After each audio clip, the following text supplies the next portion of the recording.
Thank you. Ron? All right, good evening. I would like to call the Hebron Board of Education regular meeting of January 8th, 2026 to order. And the time is 6:02 p.m. If I could do a roll call. Zoe, you want to start us off? Yeah. Okay. You want to say your name and? Zoe Leon. Thank you. Tony Livernoise, board member. Kim Hills, board member. Sarah Copolino, board secretary. Joe Margaitis, vice chair.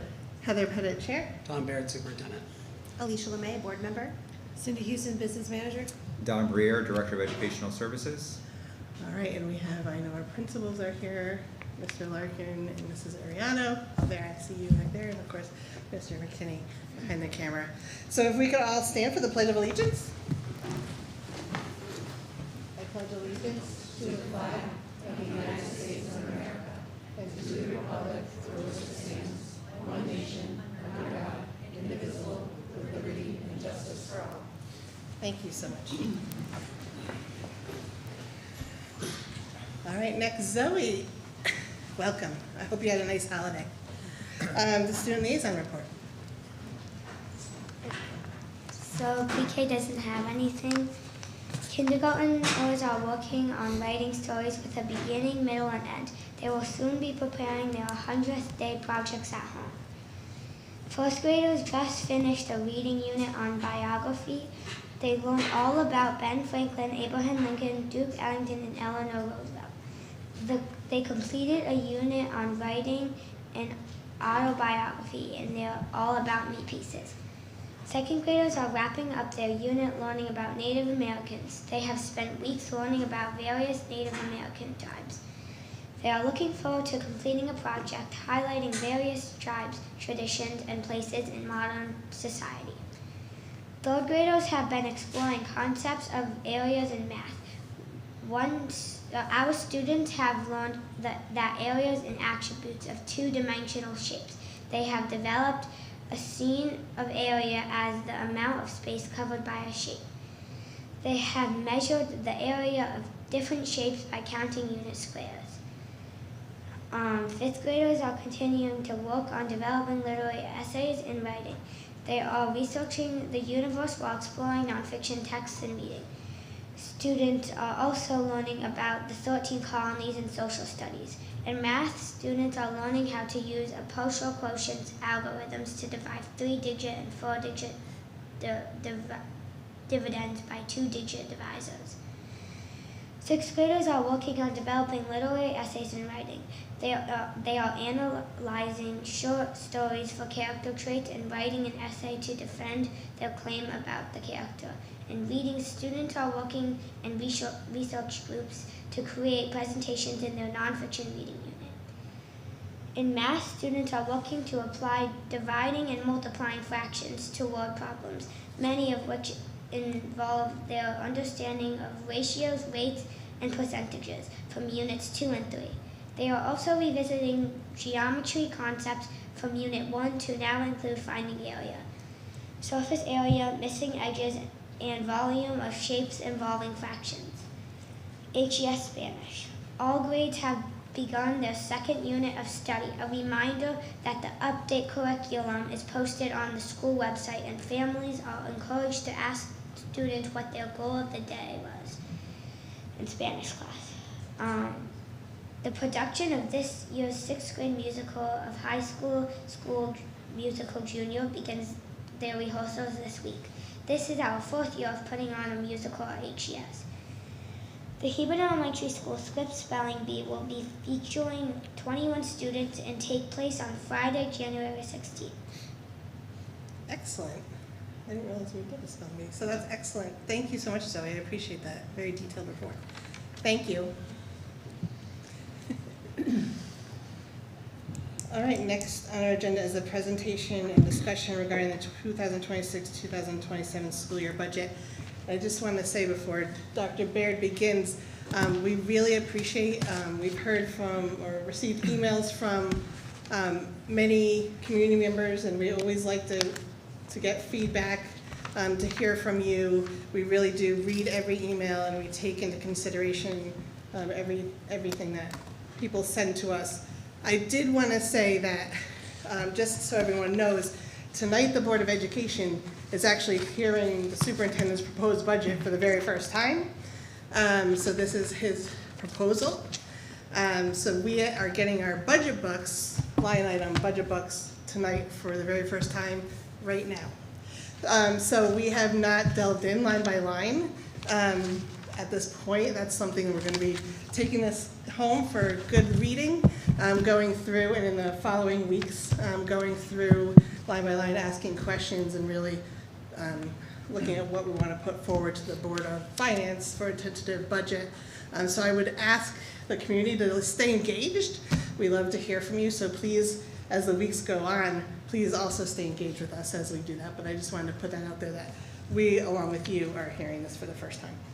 But I am going to actually move over there, so I'm not in your way. Thank you for doing that. Thank you. All right, well, here we go, everybody. This is our initial budget proposal. There is a new law in place that requires the budget be posted online 2 days prior to the presentation of the budget. That is part of why we sent it out to families and to staff in the way that we did. Also, because there were some more restructuring ideas that are being presented, we also wanted to be very transparent and upfront right from the very beginning that these concepts were being discussed. So that's part of why we sent it out in the way that we did on Tuesday as well. All right, so I'm going to start off with just an overview of the budget, and then tonight we go through about half of the budget book with various presentations. This budget, while having some restructuring elements included, will continue the work that's outlined in our district advancement plan. It's going to meet our enrollment demands and class size requirements. It's going to meet the growing needs of our population of students with disabilities. It's going to continue our academic and mental health supports, fund technology purchases to keep pace with usage, balance wants and needs while addressing concerns about affordability and our upcoming facility needs, continue programming in new and creative ways. Some of that is still very much in development. Capital improvement plan requests are going to support the existing upkeeping of the facilities. The capital improvement requests that we prioritized this year is the replacement of the fire panel at AGS. There's been a number of times the sensors have gone off and it is past its life expectancy. So while operational, it really needs to be replaced. I've had conversations with the town manager, and that is going to be included in the capital request budget for the town.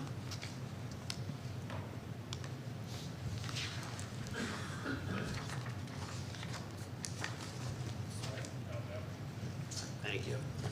I think it's important for the community to understand the return on investment within the budget. We've continued to see low levels of magnet school enrollment, which saves the taxpayers money. We have strong positive culture and climate within the schools, steady improvement in internal reading and math outcomes, and continued high performance in grades 3 through 6 on safe assessments. We continue to see some of the best results we've seen, especially in science. We are seeing growing challenges as we're constructing our programming. We're seeing an increased population of students with disabilities with less reimbursement from the state, and I'll talk about that a little bit more. And we're continuing to see budget pressures from increasing costs from contractual and insurance increases. Insurance is slated to increase by 15%. We have more utilization of insurance, so that is an area where we've seen some increases in our budget across the board. Loss of grant funds, we lost a $55,000 federal grant fund.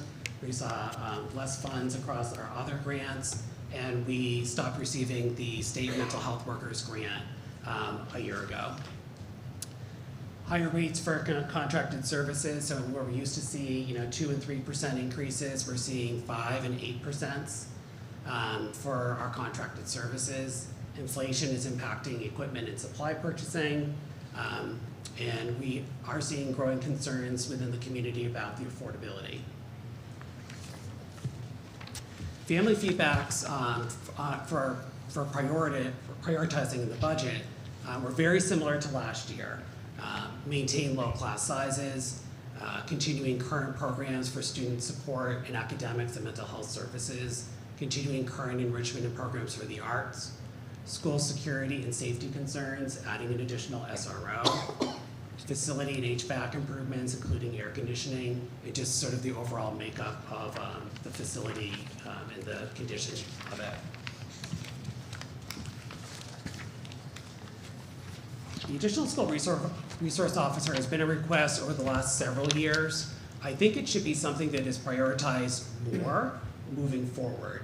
We had an incident here at Gilead Hill where we had a fire sensor going off, but it could have been a fire. We didn't know, and it was at a very poor time during arrival, and the fire truck could not get to the building. We don't have consistent traffic support here in the morning. That is of concern, and there's not consistent police coverage throughout the town. So in the past, the Board of Finance and the town manager have expressed support for providing traffic support, but it really has been very difficult for them to be able to do that with the staffing levels currently in town. So I don't fault them. If there's not a budgeted, if this is not addressed in the town budget, we're just not going to see an improvement in this area. After 6 years being here, there's been so many vacancies within the police department at any one given time. It's hard to see a scenario where if they don't provide another school resource officer, that we would see consistent coverage for morning traffic and being able to respond in an emergency. So that was a consideration when we constructed the overall budget, and the total budget is that I believe this should be a higher priority when we're bringing this to the town.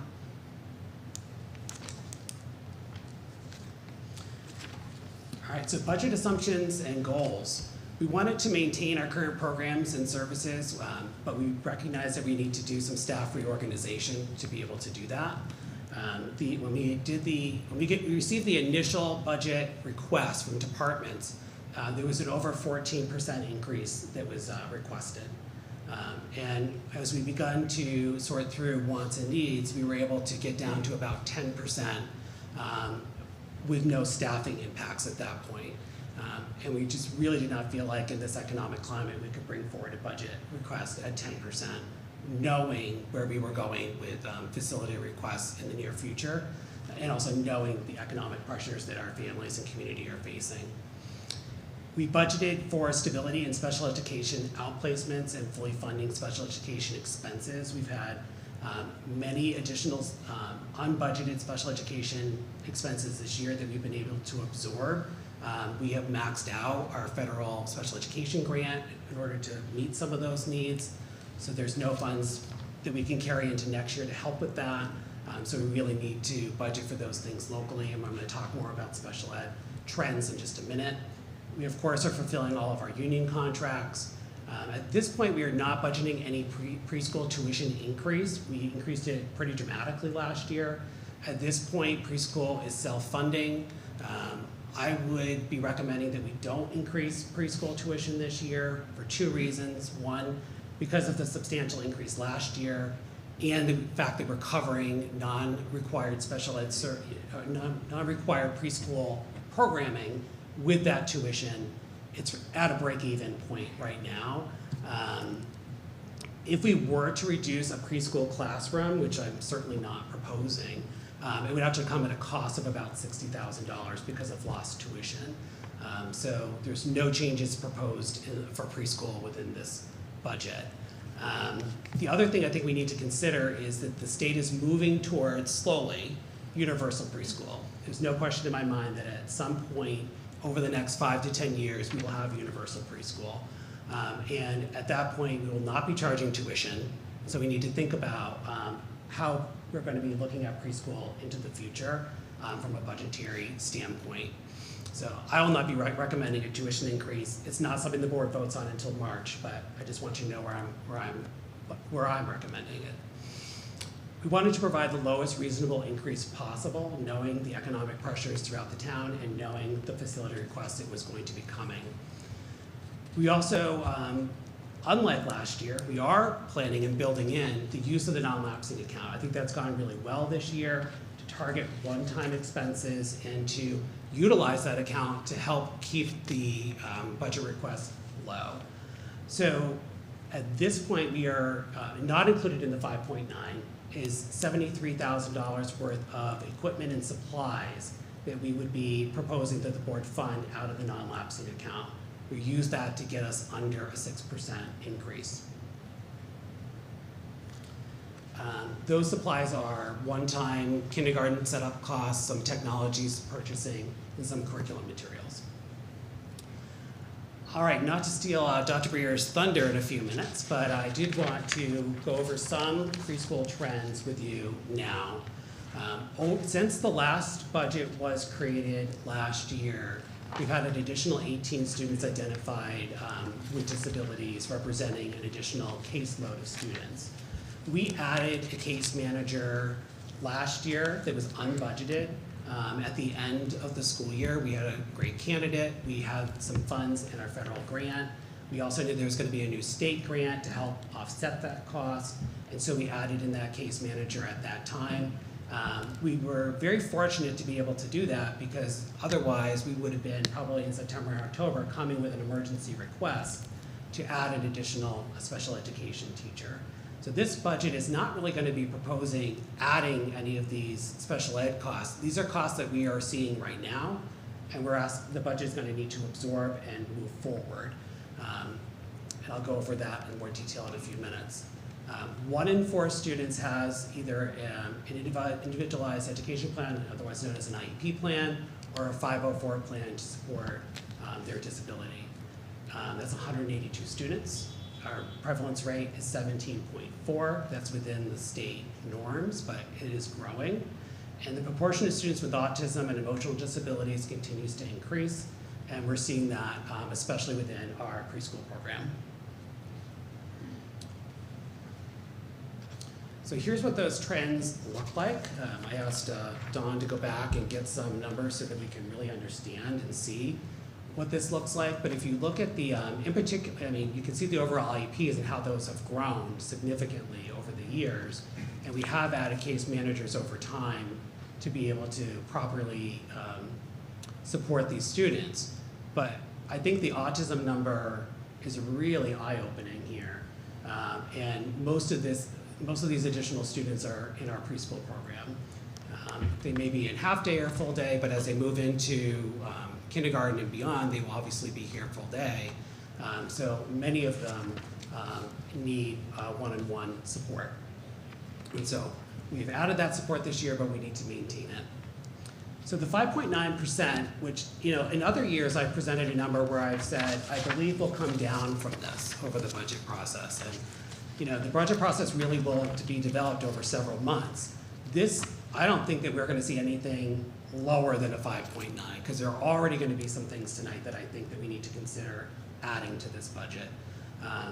But 5.9 is where we're starting today.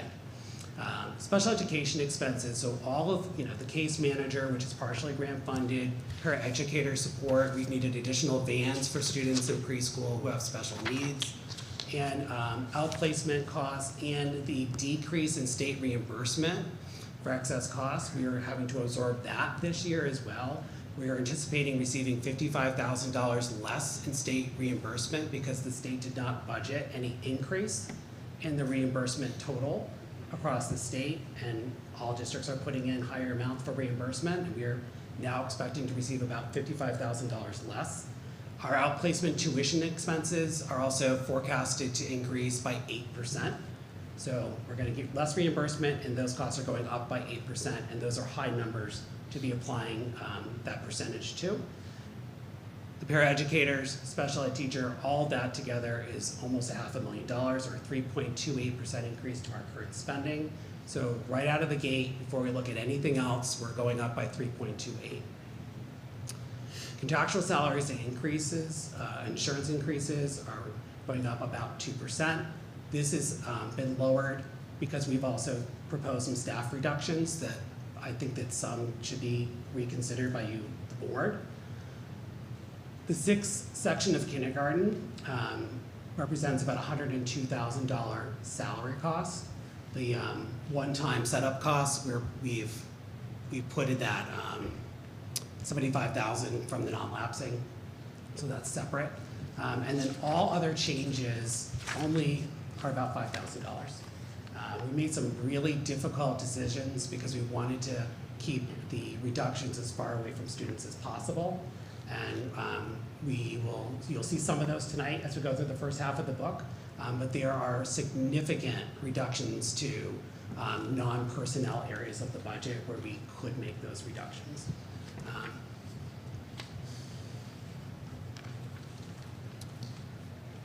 All right, so enrollment and staffing. So overall, this budget is designed for 723 students, 24 more than current level, with most of those new additional students in kindergarten.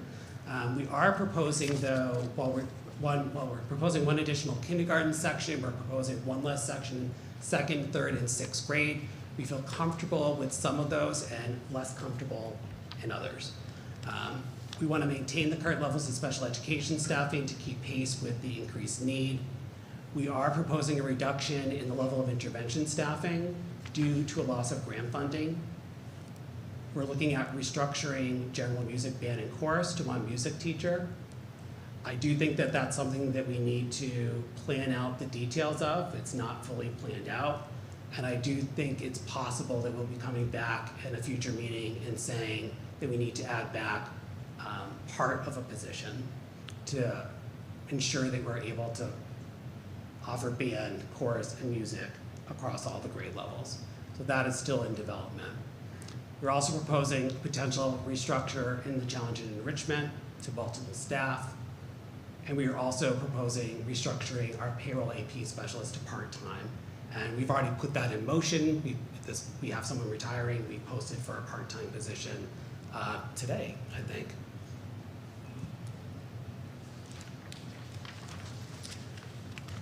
As we're doing, can you go back? As we're looking at some of this restructuring in music and in challenge and enrichment, Mr. Larkin and I, really want to work with the teachers, which is why that we're not tonight ready to put out any kind of detailed plan of what this is going to look like. We felt like it was appropriate to start informing staff as this budget was going out, give them some time to let that soak in, and then work with them over the upcoming weeks to really plan out what this could look like. We also wanted to see what was the community's reaction to these potential restructures, and we wanted to reach out across our district reference group to like districts to inquire, like, what does staffing look like in these areas for them, to help inform what restructuring could look like here. So we know that these restructures are possible, but we don't know the details. The question really remains, are they appropriate or should they be done? And I don't think that's a question that's just for me as the superintendent or the administrative team. That's a bigger community conversation. So tonight's really the beginning of that. So this is what the staffing changes look like in terms of additions, maintain, and reductions. We are proposing increasing, we're adding a 1.0 speech language pathology assistant. This is somebody who would work with our speech therapists and reviewing the caseloads and their numbers. This is a needed position to help support our speech needs, especially with our youngest learners.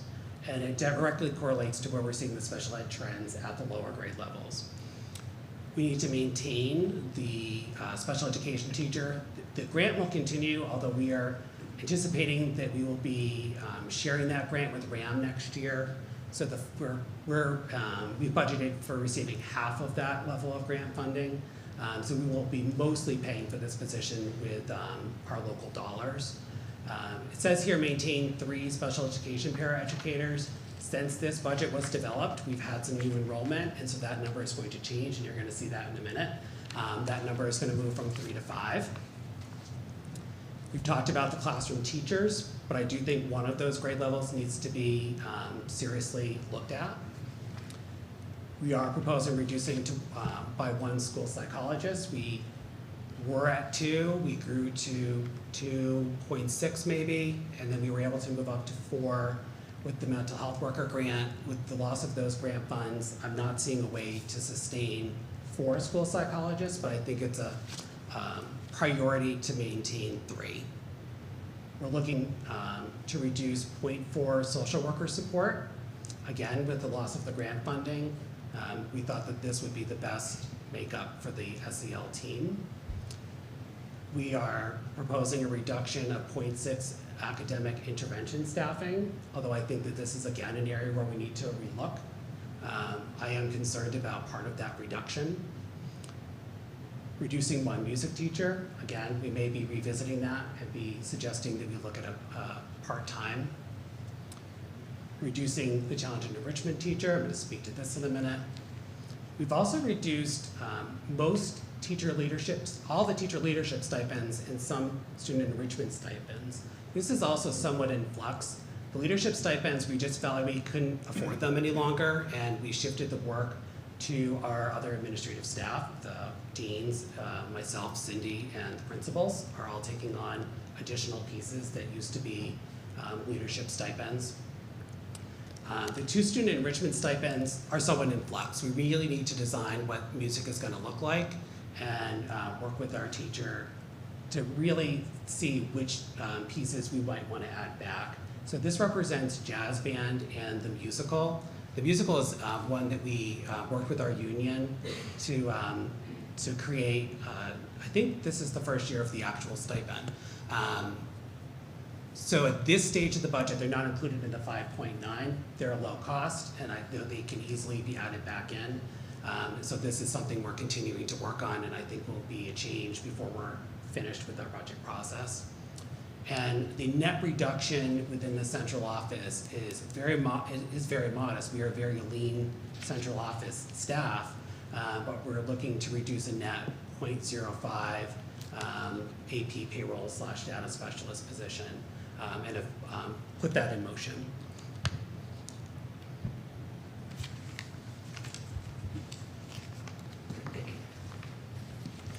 All right, so this is what proposed sections and class sizes look like currently. I'll start kind of walking us through here. We're at this point anticipating similar preschool demand, and so we're projecting no changes in preschool. Kindergarten, this has been a bubble year that has been forecasted for years, although the projection has continued to go down. At one point, we were looking at 8 sections, and it's gone from 8 to 7 to 6. We've just started receiving kindergarten registration. We have, as of today, 57 students have registered for kindergarten for next year, compared to 49 this time last year. But we also haven't put it out on a Friday message yet, so it's going to be very interesting to see what happens with kindergarten enrollment. Usually we make a decision in March on how many sections we're going to have for kindergarten. Right now, if it trends as it is very early, we will not need 6 sections, we will need 5. So that is something for the board just to be aware of, and we'll continue to watch. If we only need 5 sections of kindergarten, I think we need to seriously consider, rather than that being a budget reduction, shifting that to 6th grade. While 23 and 24 students is within the grade, the class size limits for 6th grade, these class size limits were developed a long time ago, before COVID, certainly, and before the level of 1 out of 4 students having an IEP in 504. So I did talk to our policy chair, who's also our board chair, suggesting that this is a policy that should be relooked at. I think rather than 24 at the upper grade levels, 22 would be a more appropriate number. That's just a Dr. Beard number at this point. But if we don't need the kindergarten section, I would be recommending we shift that to 6th grade. And to be honest, even if we do need the kindergarten section, I think we should still be looking at 6th grade. We are comfortable with where class sizes are, though, across the other grades at this point. Here's some potential budget options I think that the board should be beginning to think about. I'm very mindful of the economic pressures people are facing and our facility needs coming up. I'm also very understanding of what people in the Hebron community expect us to offer for our program. And I think it's also not only is a legal requirement, but is also a moral responsibility to support our students with disabilities. I had very much our students here in town in my mind as we were finalizing this budget proposal, and my own 2 kids. So one of my kids has significant special needs. I've talked about that before. And so he is top of mind when I'm thinking about decisions we're making for students. And my daughter is someone who would benefit from the Challenge and Enrichment Program and is a very active musician. And so that also weighs on me very heavily. And I did share with some folks that when I moved to Connecticut 8 years ago, we only considered towns that had robust STEAM, music, and world language programs in the elementary level. I've also helped to open STEAM magnet schools and develop music programs at those schools. So this is an area of both professional and personal priority for me. So I think that this is something that we need to really be thinking a lot about as we finalize our initial budget proposal. So earlier tonight I mentioned that we are going to need to consider adding an additional 2 paraeducators based on new enrollment since this budget was finalized. So that would come at a cost of $115,000. And just so you know, just so everybody is aware, like these figures represent the salary, benefits, FICA, the entire package for these positions, not just salary. Okay? This is what the total cost would be adding it into the budget. So 2 paraeducators, and we always sort of, these are new people, so we don't know what their insurance elections would be. We typically budget at dual, about $115,000, which would bring us to a 6.7% increase. I'm very concerned about moving the interventionist from full-time to .8 at Hebron Elementary School. I think that full-time is still very much a need. The reduction was really a budget constraint consideration. And so I think this is something that we need to continue to look at and see if we can find the funding for. And, you know, I say some of this, you know, part of the funding, you know, that we would be looking for, of course, would be general taxpayer dollars in the work that you're doing for the budget. If we're not able to do that, I think we continue to keep our eye open for what grant opportunities would help us move some of this forward as well. The 6th grade teacher, I think, should be a high priority. If we need the kindergarten section, then the cost to then add an additional classroom teacher to the budget would be $112,000. And then I also included here, what would the cost be if you wanted to maintain the STEAM/challenge position? You know, this is a hard one. You know, we just had a presentation last month on the STEAM and challenge program and everything that that is doing for students and the growth in our science assessment scores. And I'm really excited for the next steps of where we were going with that program. It services far more than just students who are identified, gifted, and talented.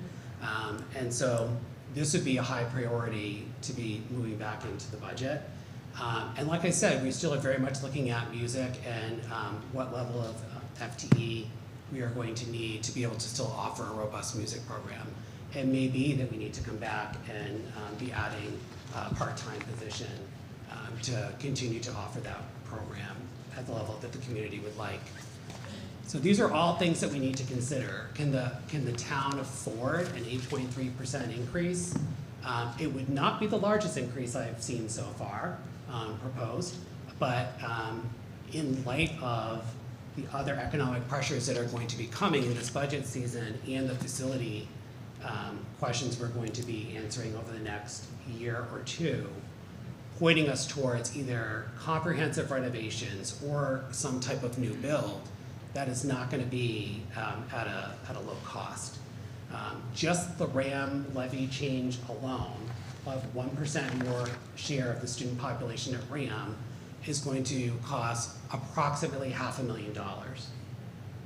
So with no increase, RAM is going to be a $500,000 piece of the total town budget development. So, you know, that's not lost on me either as we're looking at these numbers. So these are all things that I think that need to be considered strongly by the board.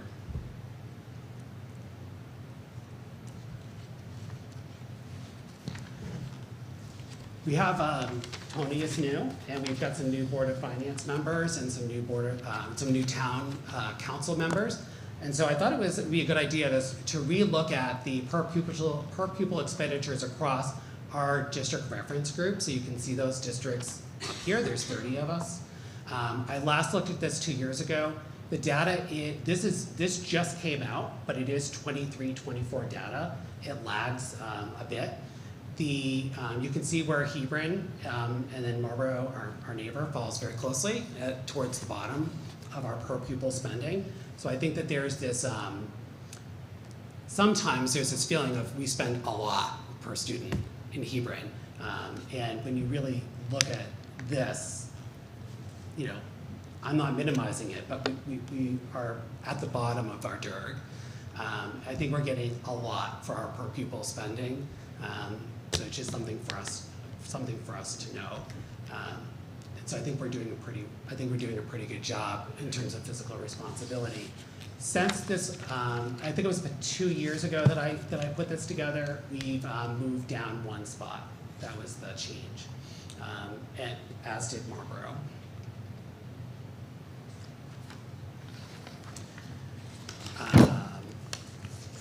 Okay, so this is different than your printout because I updated it this afternoon with some new information. I think that this is very interesting to see what increases look like across the state. It is still very early in the budget season. I was in a meeting today with several superintendents, and many of them expressed where they are now in their budget development is where I was 2 or 3 weeks ago, meeting at a 10 or 11% and figuring out how they could bring it down to a more palatable number to start, with most of them targeting a 6 or 7%, and not sure if they'll be able to do that or not. The districts that are in the 3% category are smaller, mostly smaller districts, and most of them typically are more in the 0 to 2 range. So that was very interesting. Many of them voiced, the people that I know from that group, voiced to me that they were able to bring in a lower budget, although not as low as they usually do, because they had lost an outplacement or two, which can swing a small district pretty considerably. One was also using their non-lapsing account very creatively to mitigate a kindergarten influx, and that represents the sort of 3% category. Everybody else you can see is much higher, the highest being 8.9, and the median is 5.54, and right now we are included in this table at 5.9. So I'll continue to update this. I do think it's interesting to sort of see what this looks like, to sort of bring some context. The drivers across the state are special education, excess costs, and how that's impacting their reimbursement for special education, and health insurance. Those are the main drivers. So our budget process timeline. So October, November, the departments were very busy putting together their initial requests. We were reviewing those in December and making some initial decisions. Tonight, January 8th, we're putting out our preliminary budget. We are going to go over approximately the first half of the book. It will be a pretty speedy review. And then we'll do the second half at our next meeting, which right now is slated for February 12th, but I think we may be talking about adding another meeting. The March 12th and 19th, and on February 12th, the next regular meeting, the board will need to finalize a budget to put forward to the town. And again, I think that we should be thinking about potentially adding some things to our proposal before we send it to the town, but that's up to you as a board. And then in March, and so we'll send along a preliminary budget, knowing that we're still going to be making some additional changes and edits during March as we get kindergarten enrollment, et cetera. So March 12th is our regular budget meeting. We'll do line-by-line review. And on March 19th, we'll have a special meeting where we typically finalize our tuition rate and our overall budget. March 17th is when we'll be presenting to the Board of Finance, and we have our liaison here tonight. In April, the Board of Finance will finalize the budget that will go forward to the town. I put that TBD because that data still needs to be approved, I think, by the town council. And the budget referendum right now is slated for May 5th. After the final budget is passed, then the board will make any final budget adjustments with any known information that we have at that time.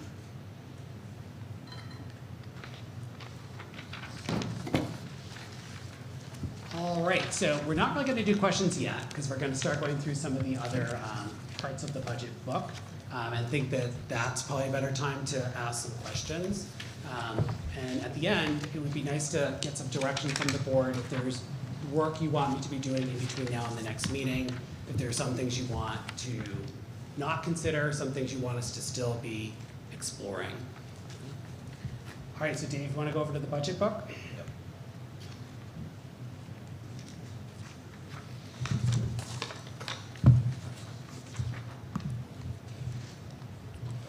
All right, my time up here will be pretty brief now because I basically took you through a lot of my sections.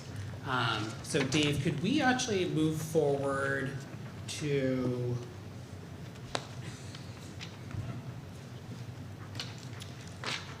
page 44, which I know it looks like we just moved through the entire budget proposal, but the budget proposal section is the entire budget altogether, and then it is replicated by department again.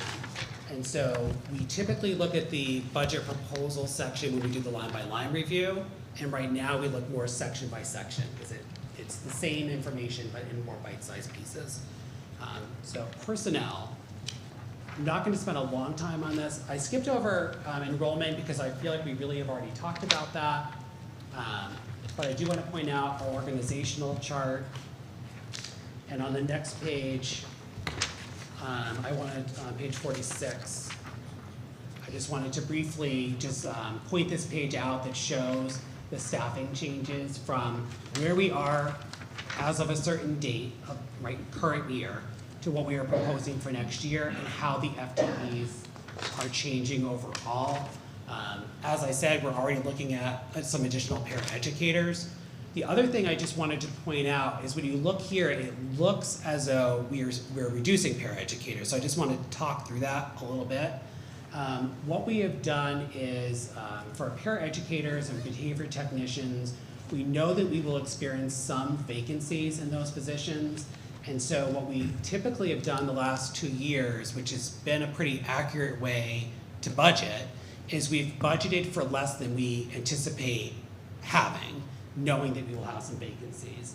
So where you see that, like, oh, I thought we were maintaining and it looks like we're going down, that's what that difference is that we're budgeting for less because of vacancies, not because of not maintaining the same number optimally that we want.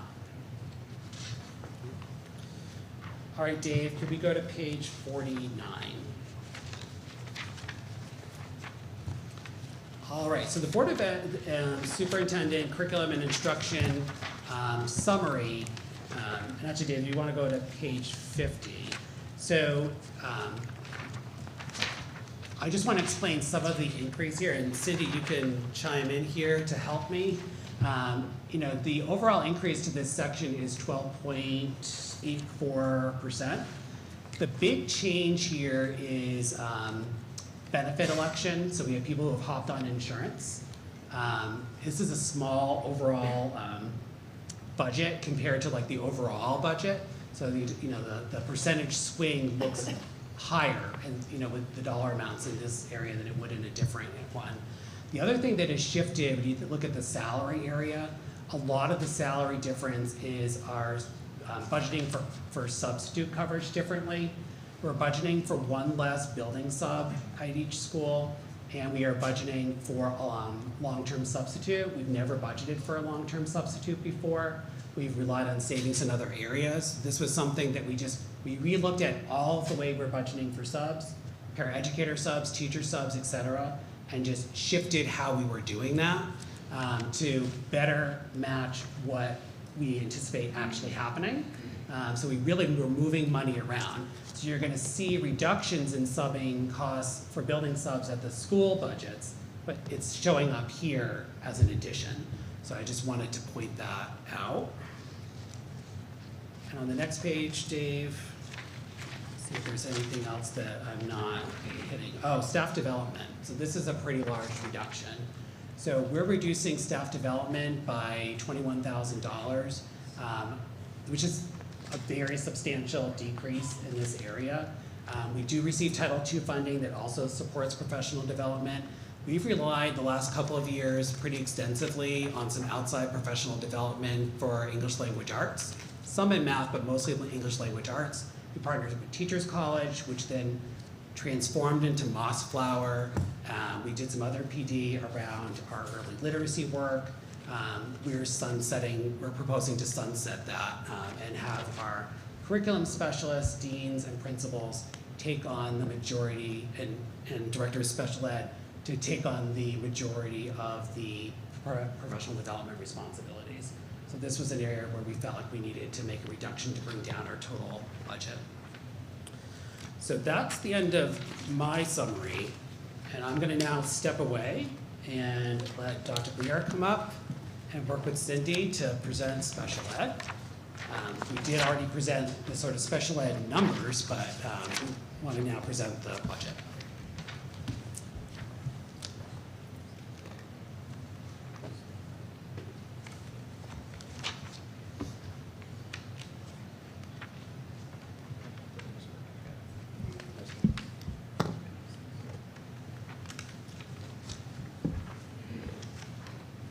Good evening, everyone. So Dr. Baird did walk through some of the 1,000-foot highlights of the reality in the special education department. So we'll go a bit deeper here. For those of you that have seen our budget books in years past, this will follow a very familiar progression. So Cindy and I will walk you through the special education department, and then Mrs. Uriano and Mr. Larkin will do the same for each consecutive area. So the way this slide is broken down, it's a bit tiny, but it's an effort to highlight some of the excellent efforts of the department this past year, while also underscoring the sustained need that we project for the coming year, if not years.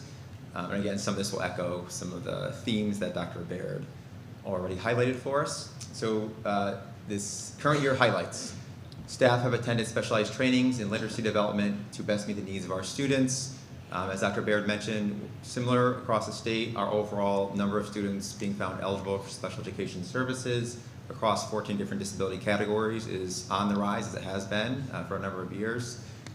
So the professional learning opportunities we've afforded for our staff who have requested it, this bullet point specifically speaks to some of the literacy-based supports, particularly around supports for students with dyslexia and or learning disabilities. We've had students attend Orton Gillingham and Wilson-based trainings, so that's been a highlight. We have been the continued recipient of the PMHP grant supporting students' SEL needs. A few years ago, we applied for this grant. It's a competitive grant, and we continue to be recipients of that grant. It allows us to afford students at Gilead Hills School what are called Tier 2 level social emotional learning supports. So we continue to prioritize that effort, and we'll continue and plan to support that grant moving forward, applying this coming spring. Third bullet point, sustained specialized programming for students with autism at both schools. I'll talk more about this on the right-hand side when we talk about future needs.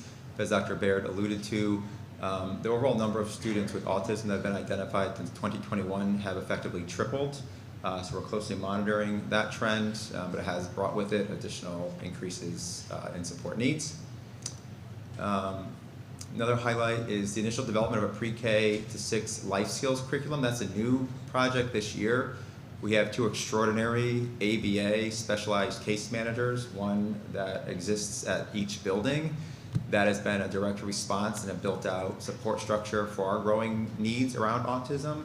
So this year, that team, which includes 2 case managers in our BCBA and myself, have begun to develop what will become a digital district-wide life skills curriculum, which we believe can eventually support the transition to RAM as well. So we're excited about that.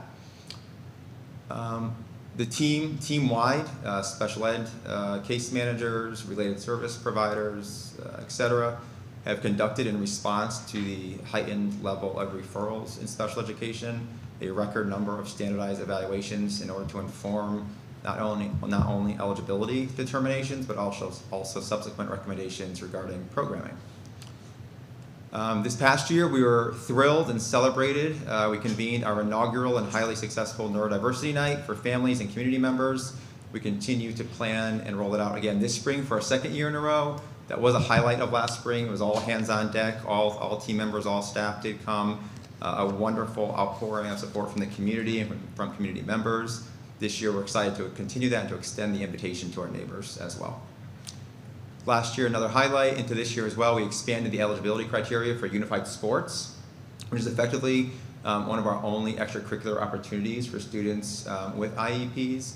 Last year, again, using our expanded interest across the district team, we expanded who would be eligible for that opportunity, and we did see a district-wide effort for the first time in my tenure here in Hebron, which was great.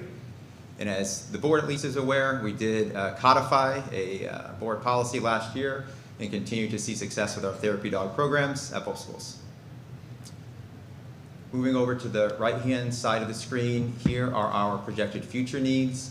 The first one, I believe at this point would be a bit redundant and obvious from what I was speaking about on the left-hand side, but it is to maintain autism-specific supports for our students, so as maintaining our board-certified behavior analysts, our case managers, our behavior technicians, who are effectively individuals in and around our programs who have unique expertise around behavioral and applied behavior analysis, programming, and support for students. Currently, that number actually is updated as of yesterday. We enrolled 26 students with autism district-wide compared to 9 in 2021, so there's that 3x situation I was mentioning before. Out of that 26, also just for a landscape context perspective, 10 of those 26 students reside in preschool. And I just learned today, this is not on the slide, but this time of year we also start thinking about our projections for next year around preschool and the number of seats we'll need for students with disabilities. Historically speaking, we usually anticipate 4, 5, or 6 students coming from the birth to 3 system, transitioning into our system. And that's not counting any unknown referrals, right? As of today, we just learned we anticipate 10 students from birth to 3 transitioning next year from the birth to 3 system. So with that, we also anticipate maintaining a robust social emotional support structure, which includes our team of SEL providers, our school psychologists, our BCBAs, our school deans. I did meet with every team member across the department. What struck me the most, which we'll talk more about, is the speech and language needs across the districts, pre-K to 6. Therefore, as Dr. Baird highlighted, we have in there an increase in speech and language needs and increasing our teams. Right now we have 2 speech and language pathologists, one at both buildings. Actually, based on this year's need, we do have one of our speech and language pathologists from Hebron swinging down to support her colleague at Gilead Hill.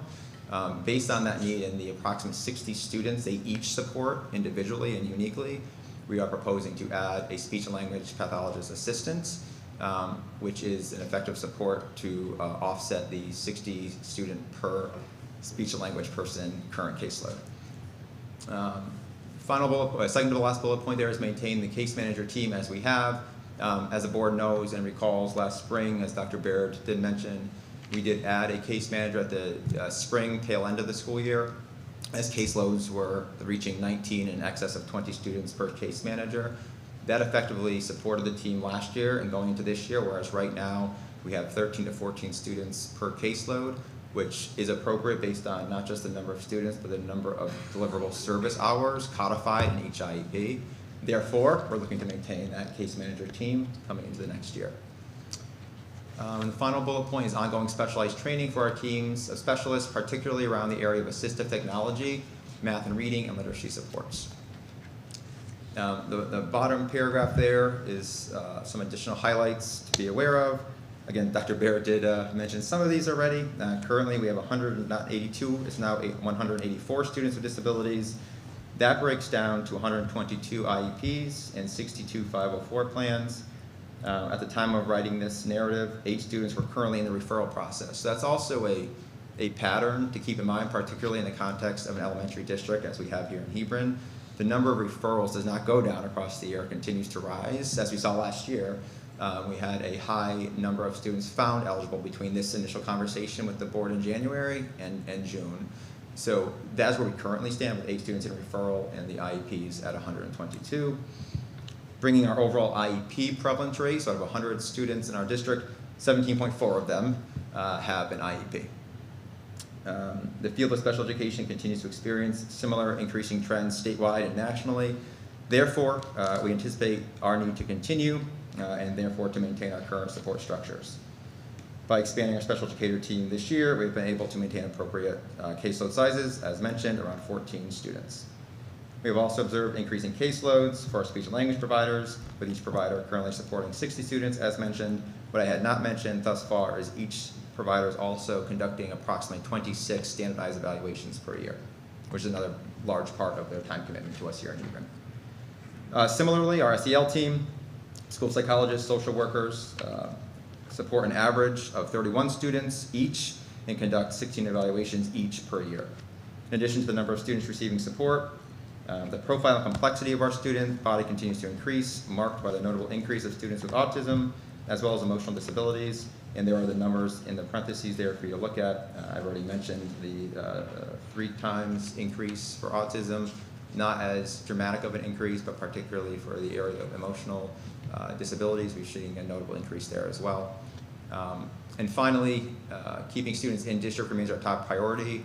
I do believe wholeheartedly we have spent years building a robust and effectively exemplary model of support here, pre-K to 6. Look at a lot of our neighbors, and the number of students who are outplaced in intensive programs is on the rise. We have such high quality folks here in the district. We are able to maintain that. Remains a priority for us, is to maintain supports here so we keep our students here effectively. So that's that final statement there. As Dr. Baird did mention, that comes with some caveats, and at times that does require the case managers to work as a team through a reflective process, identifying which students might also benefit from additional adult support, and that's where our paraeducator increase has come in. Okay. So the next few pages here are the dollars and cents of the department's fiscal breakdown. Just really one thing I would call your attention to on this slide is under, and Cindy can help me out here if I stumble, but under other purchase services, you'll notice a substantial increase there at 33%, just so you know how that breaks down. That is our increase in tuition costs and transportation costs, okay? As the board may recall, we were hit last January this time with a mid-year increase with some of our tuition costs. Those have only continued to rise as the months have gone on, okay? Next page, Dave, page 58. This will break down the overall salaries, benefits, professional services, and at the very bottom of other professional services highlight the increases to tuition and transportation for you. And then the remaining sections here in this department budget are just the line-by-line breakdown for you to review. So a couple of highlights on the changes. The seed grant was $43,000 plus this year. We've only budgeted for $25,000 for next year in anticipation, as Dr. Baird said earlier, that would be shared with RAM. So that is part of the teacher special education budget increase. The other thing I wanted to point out was when it comes to the paraeducators, we have increased a large number of BTs, behavioral techs and paras, just this year. So when you're comparing the budget from last year, it's not looking at where we are today. So you're actually comparing last year's budget, which had less paras and less staffing, to a budget where we're increased the staff this year and then we have to increase again next year. So there is quite a big jump in numbers when it comes to that. And since it's the first time I'm talking about the budget, I just wanted to let you know, if you have any questions in regards to how the budget reads, I know a lot of you have seen them, but even for the audience, I always have an open door policy. I'm more than happy to walk you through how we work these numbers out. I've been working with budgets for a very long time. Hebron has a very detailed, very transparent, and I know that's an overused word, but a very transparent budget. And so it really has been a pleasure, although really, really hard, to work in this kind of a budget atmosphere. The administrative team really works very, very hard on what they're doing, and takes every dollar into consideration. So it is a very detailed, it is also a very lean budget.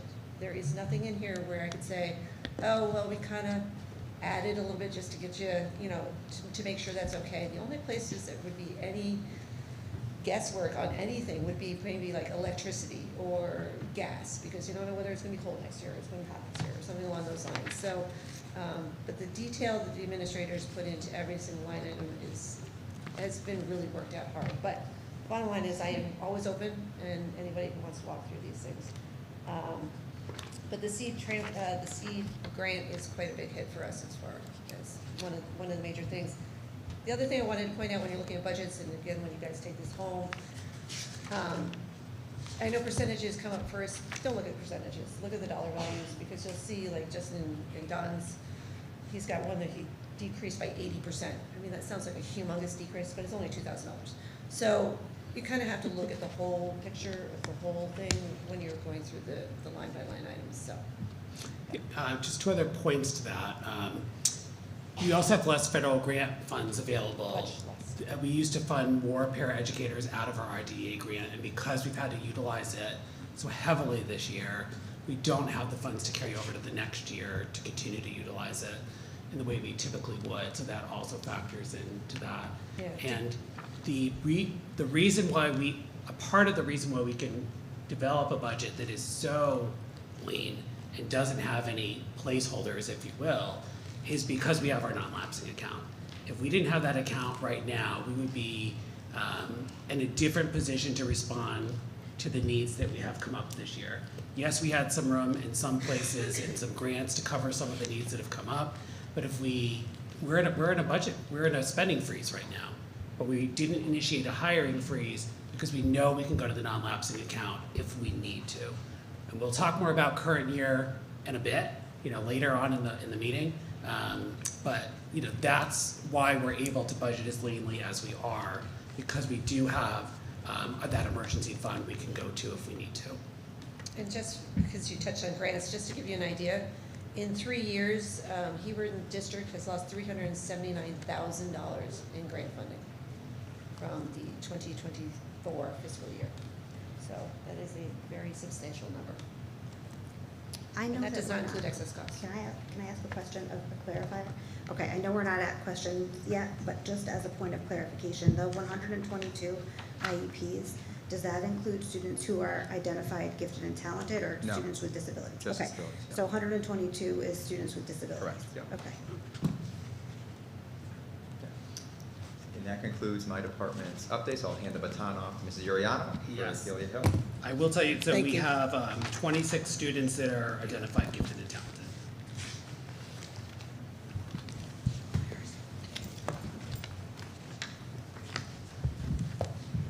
Good evening, everyone. Good evening. All right, I'll get to it. Okay, so our section will model the same format that the special education department just followed. So on the left, we've got our highlights from this school year, beginning with an endeavor that we are very proud of at Gilead Hill, and that is the update of our K-2 report cards. Our previous report cards were over a decade old, and especially with the changes in the way that we instruct, especially in the area of literacy, we were finding that they were not communicating what we wanted to with families. So at the end of last school year, we conducted a survey to our families to find out what was working, what wasn't working with the report cards, and then launched a full redesign of the report cards based on that feedback. So at the end of last school year, along with an extensive amount of summer work and then work by our grade level representatives and our grade level teams, we were able to put a whole new report card together and implemented it in November. So our first round of those has gone out, been met with very good reviews from our family, so we're very proud of that work. We also have just implemented the use of M-Class Math as a school-wide universal screener. So you will remember that I have spoken to you before about using M-Class Dibbles as a reading assessment. They have also created a math assessment, and we are just about to launch that. but as a way to have a school-wide assessment that allows us to identify students who need additional support and be able to really tailor that support. This is going to be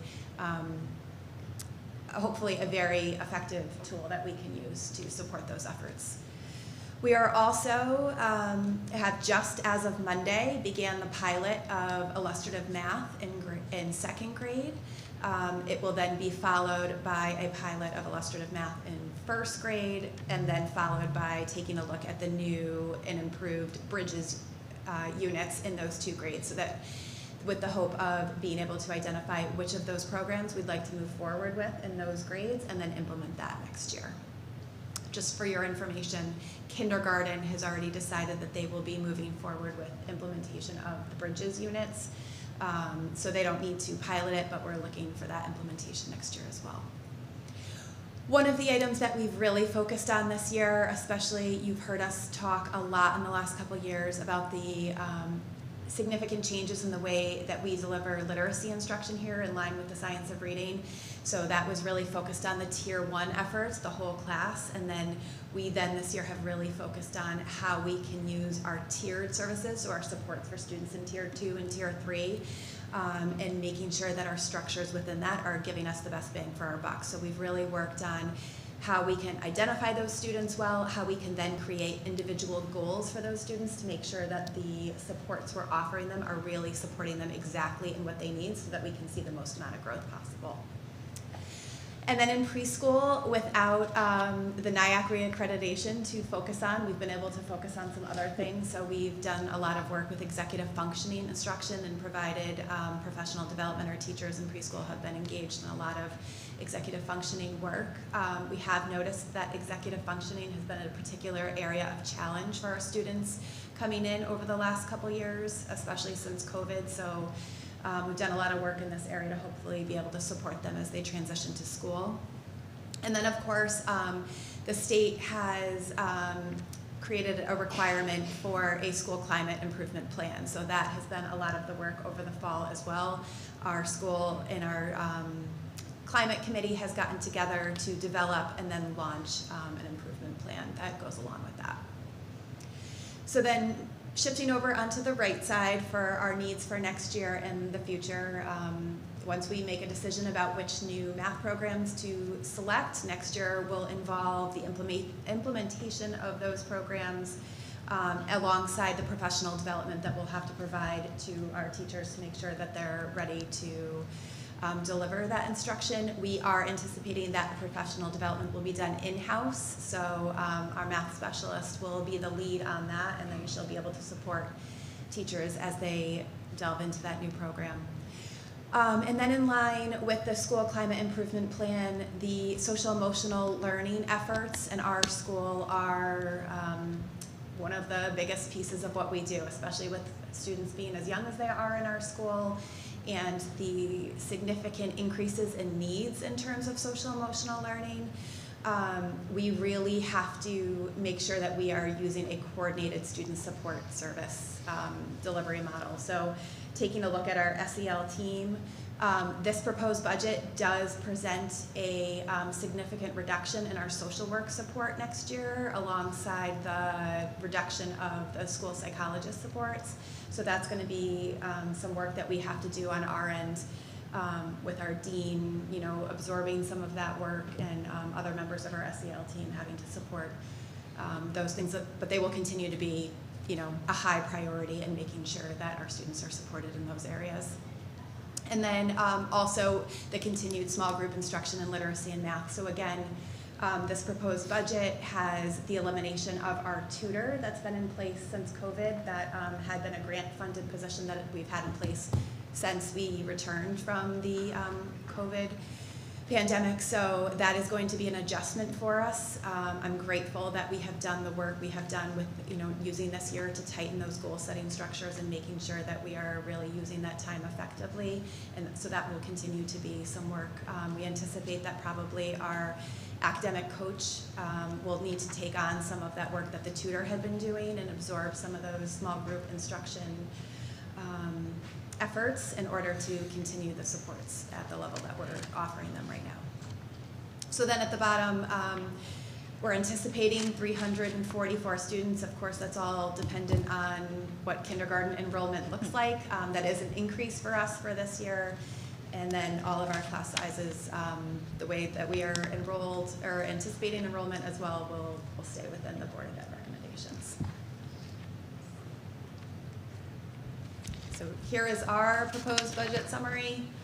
I will say overall our supply requests at Gilead Hill School are down.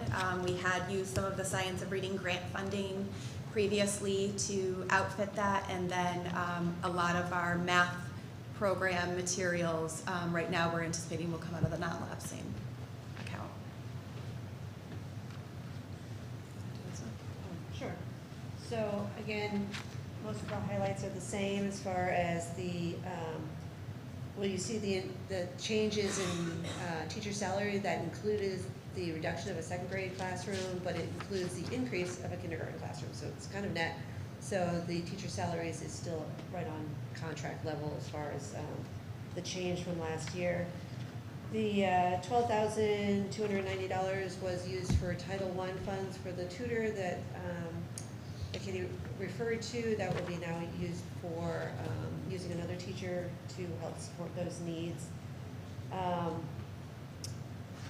There was an increase in contractual obligations as far as the preschool teacher, and a few moves in there, which is, you'll see a significant increase in that.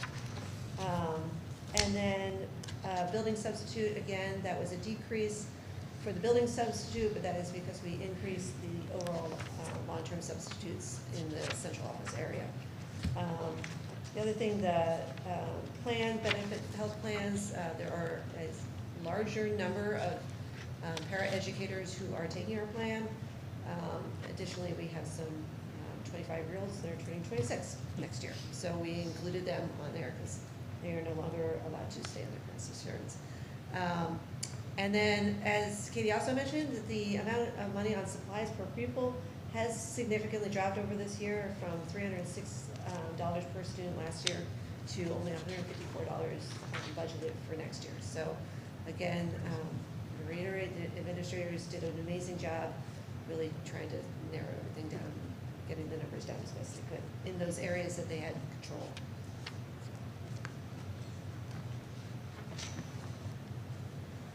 And then the next slide reviews a lot of the information that Dr. Barrett has already reviewed. This is for the additional kindergarten section that right now we are planning for and will be prepared if it comes to fruition.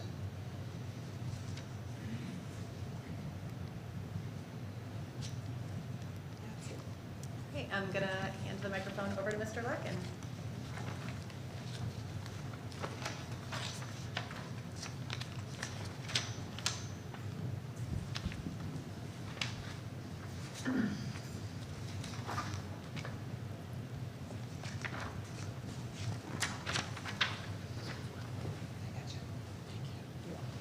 Good evening. So similar format to the special ed department in Gilead Hill. Our highlights are organized into 3 sections: curriculum, instruction, and assessment. Curriculum highlights this year include the full implementation of illustrative math in all of our grade levels, grades 3 through 6, grade 3 being newly implementing this year. Additional highlights include the implementation of new English language arts units of study in grades 4 and 5. We are about a year behind our colleagues at Gilead Hill in report card revisions. We currently have a committee that is working on a report card revision. That committee has grade level representation from each grade level and department, being facilitated by our curriculum specialist, and looking to integrate into our report card revision some of the feedback that we gathered last year when we went and talked to some parents at PTA meetings about what would be most helpful and most beneficial for parents to be reporting in the report card. So we're excited about that work, and it is very much underway. We expect to roll out a new report card next year. Highlights in instruction include the implementation of the differentiated instruction block in grade 3 literacy. That is a block of time, daily 45-minute block of time for all of our 3rd graders based on their current needs in literacy, based on ongoing assessments that teachers are doing. So we're excited about the progress that we're seeing in our 3rd grade readers and writers. Much of that is attributed to that small group instruction that they're receiving every single day. Another highlight in instruction is the departmentalization that we have done in grades 5 and 6 that has allowed our teachers to specialize in content. We have teachers who are teaching math and science and teachers who are teaching literacy in both grades 5 and 6. Also gives our students sort of a pre-middle school experience in grades 5 and 6 with switching teachers across the day. Another instructional highlight for us is the continued professional learning community work that is underway.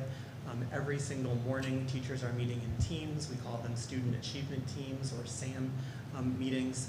Those are opportunities for teachers to gather and collaborate around these 3 areas, around curriculum instruction and assessment. It's also an opportunity for us to work on the ongoing implementation of our school improvement plan, which you all have seen in previous presentations.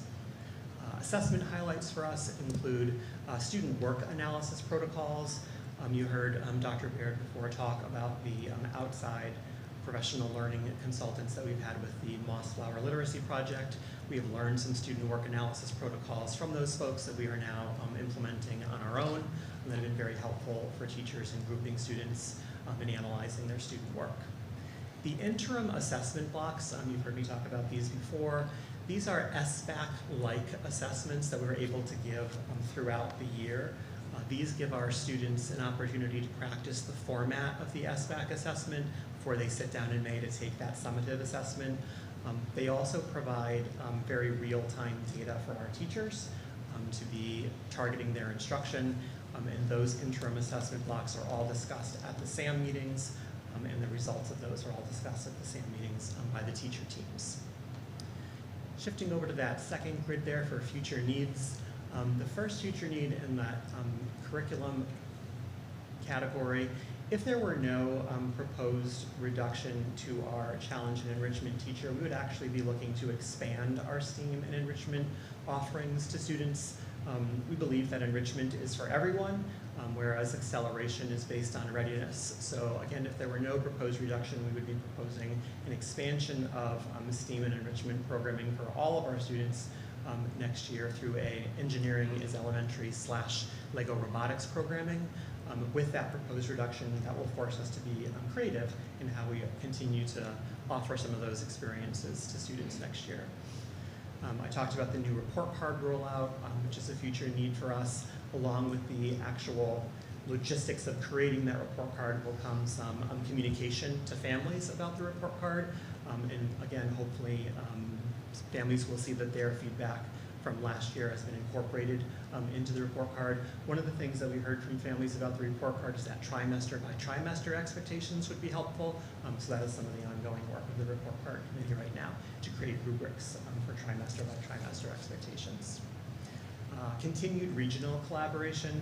Later this month, our teachers are gathering in Andover with all of the RAM sending districts and teachers from all of those RAM sending districts, kind of a math professional learning community. It's going to be focused on a particular topic.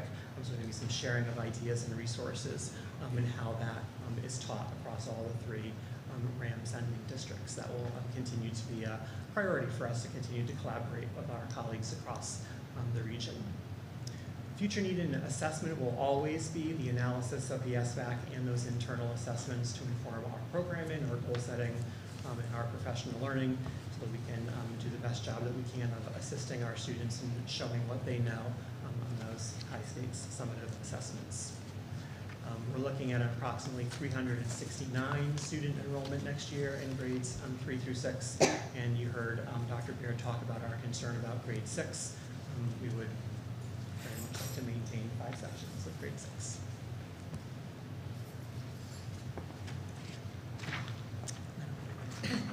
So as far as the nuts and bolts of the financial side of this, you'll see that the Hebron Elementary budget is a very modest increase in budget comparative to everything else. That has a lot to do with the staffing changes.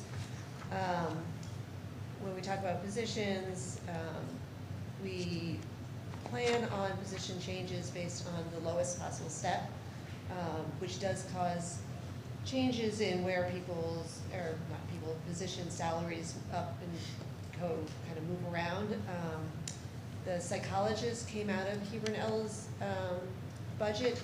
Doesn't mean it's going to be the Hebron L psychologist position, that has not been worked out, how they were gonna work that out. It just happens to be that when I took the budget out, that's where I threw it. So, it'll look like it's a very modest change, for salaries and benefits, overall for Hebron, but that's because they had so many shifting of positions within its own department. Normally, you would see a much higher increase in your salaries and benefits than you're seeing, here because of that. The other, benefits for Hebron L was pretty much right on target to where I expected it to be, maybe a little bit less. Dave, Again, could you due go to the restructuring. next slide? Oh, I'm sorry. Just go to one, yeah, there you go. My bad. And then supplies, again, the admins did a great job, $252 per student was budgeted last year. They're down to $137 per student. Again, thanks in part to being able to use the non-lapsing funds for some of the major math and other purchases that are needed for that time. And then again, you'll see a change in the one building substitute. That again is because we're kind of restructured how substitutes are being budgeted overall.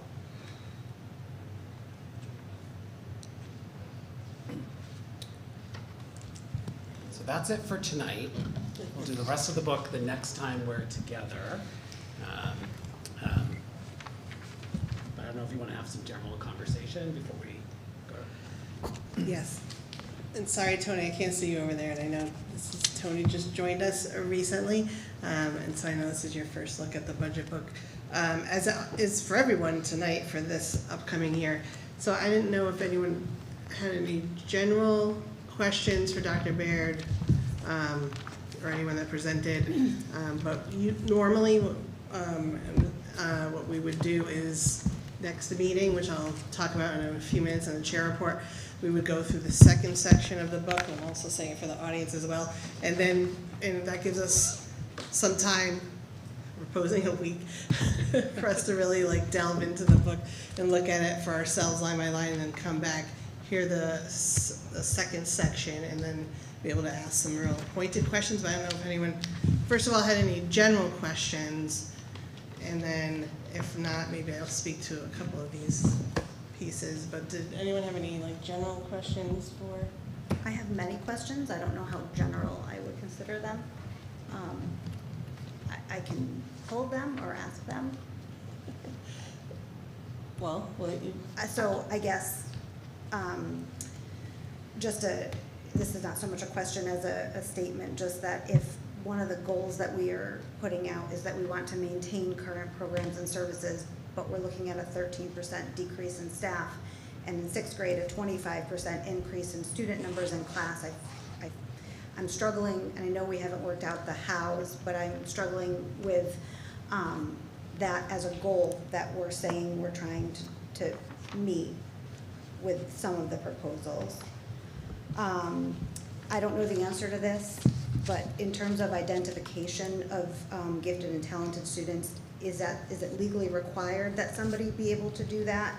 Because I would just want to think about who's doing that, and when that would occur if we were restructuring.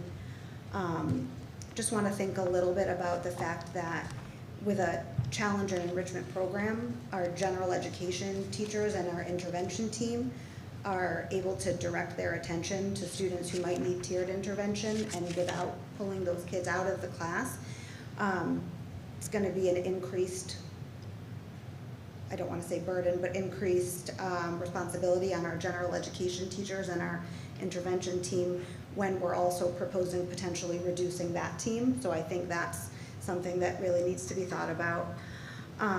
Also looking at decreasing mental health staff when, again, we're talking about a decrease in differentiation, which for many kids could lead in an increase in behaviors with less people to meet those needs. I'm concerned about that. And then just a question, that one-time expenses for the kindergarten class, I'm wondering why those expenses exist if we're decreasing a second grade class. So for example, furniture, I'm thinking chairs might need to be slightly smaller, but I don't know, technology, why is there a setup cost for the extra kindergarten class? So I would defer to Mrs. Uriano, and that's something that we can come back and talk more At our next meeting, yeah. Yeah. Ready to speak to that next time?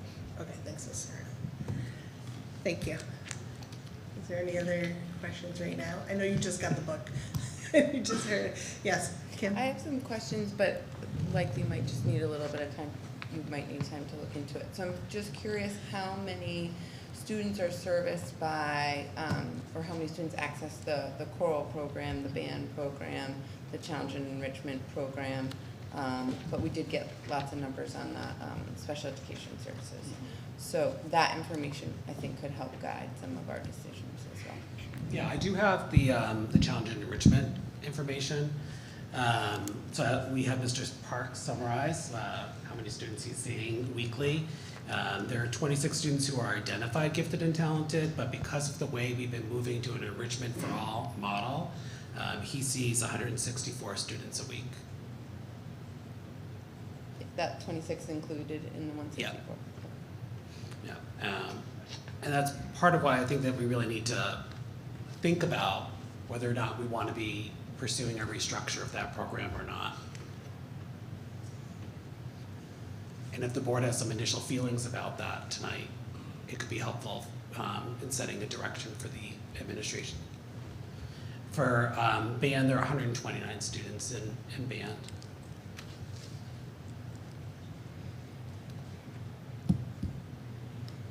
Do we have the,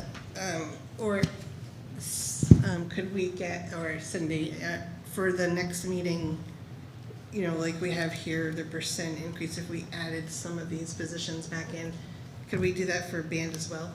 Yeah, actually, and then maybe different, you know, I don't actually, know what it would be maybe different 0.5, 0.8, 1, like just what that would look like. So it would, FTE, I mean. it would actually be the same. So As- if people look at the potential budget options, the cost for band would be the same as the STEAM challenge amount. Just with where people fall in steps, et cetera. That's the amount would be the same. The 105, 12, Okay. It's the same amount. it would be the same amount. But then if we were to add both back in, we'd be looking at another, whatever that Yes, would be, yeah. 0.67, 0.64. So we would be,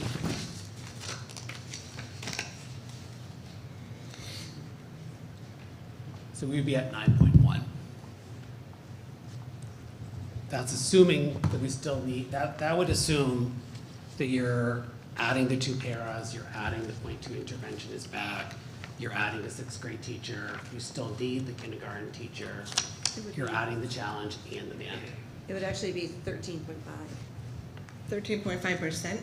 Yeah, because if you add all of them back in, the 2 paraeducators, 0.2 interventionists, 6th grade classroom back in, enrichment classroom back in, and band back in at full, it's an increase, total new increase of 1.9. So that's 13.76. But wouldn't it be, so if we look here, Cindy, we're at 8.36. I know, I didn't have, But if we just add one more, would, oh, I see what happened, never yeah. mind. My bad. Okay, that's I scared hit me for- 11 instead of 1. I'm like, Just wait, added where do 11 we go? teachers instead of Is 1, this how not about that? cumulative? Enrichment got paid and paid a lot of money, sorry. Sure, Mr. Parks would be very happy with that number. Okay. I apologize for that. That's okay. Yes, it's 9.10. 9.1 Yep. with the 1.0 FTE.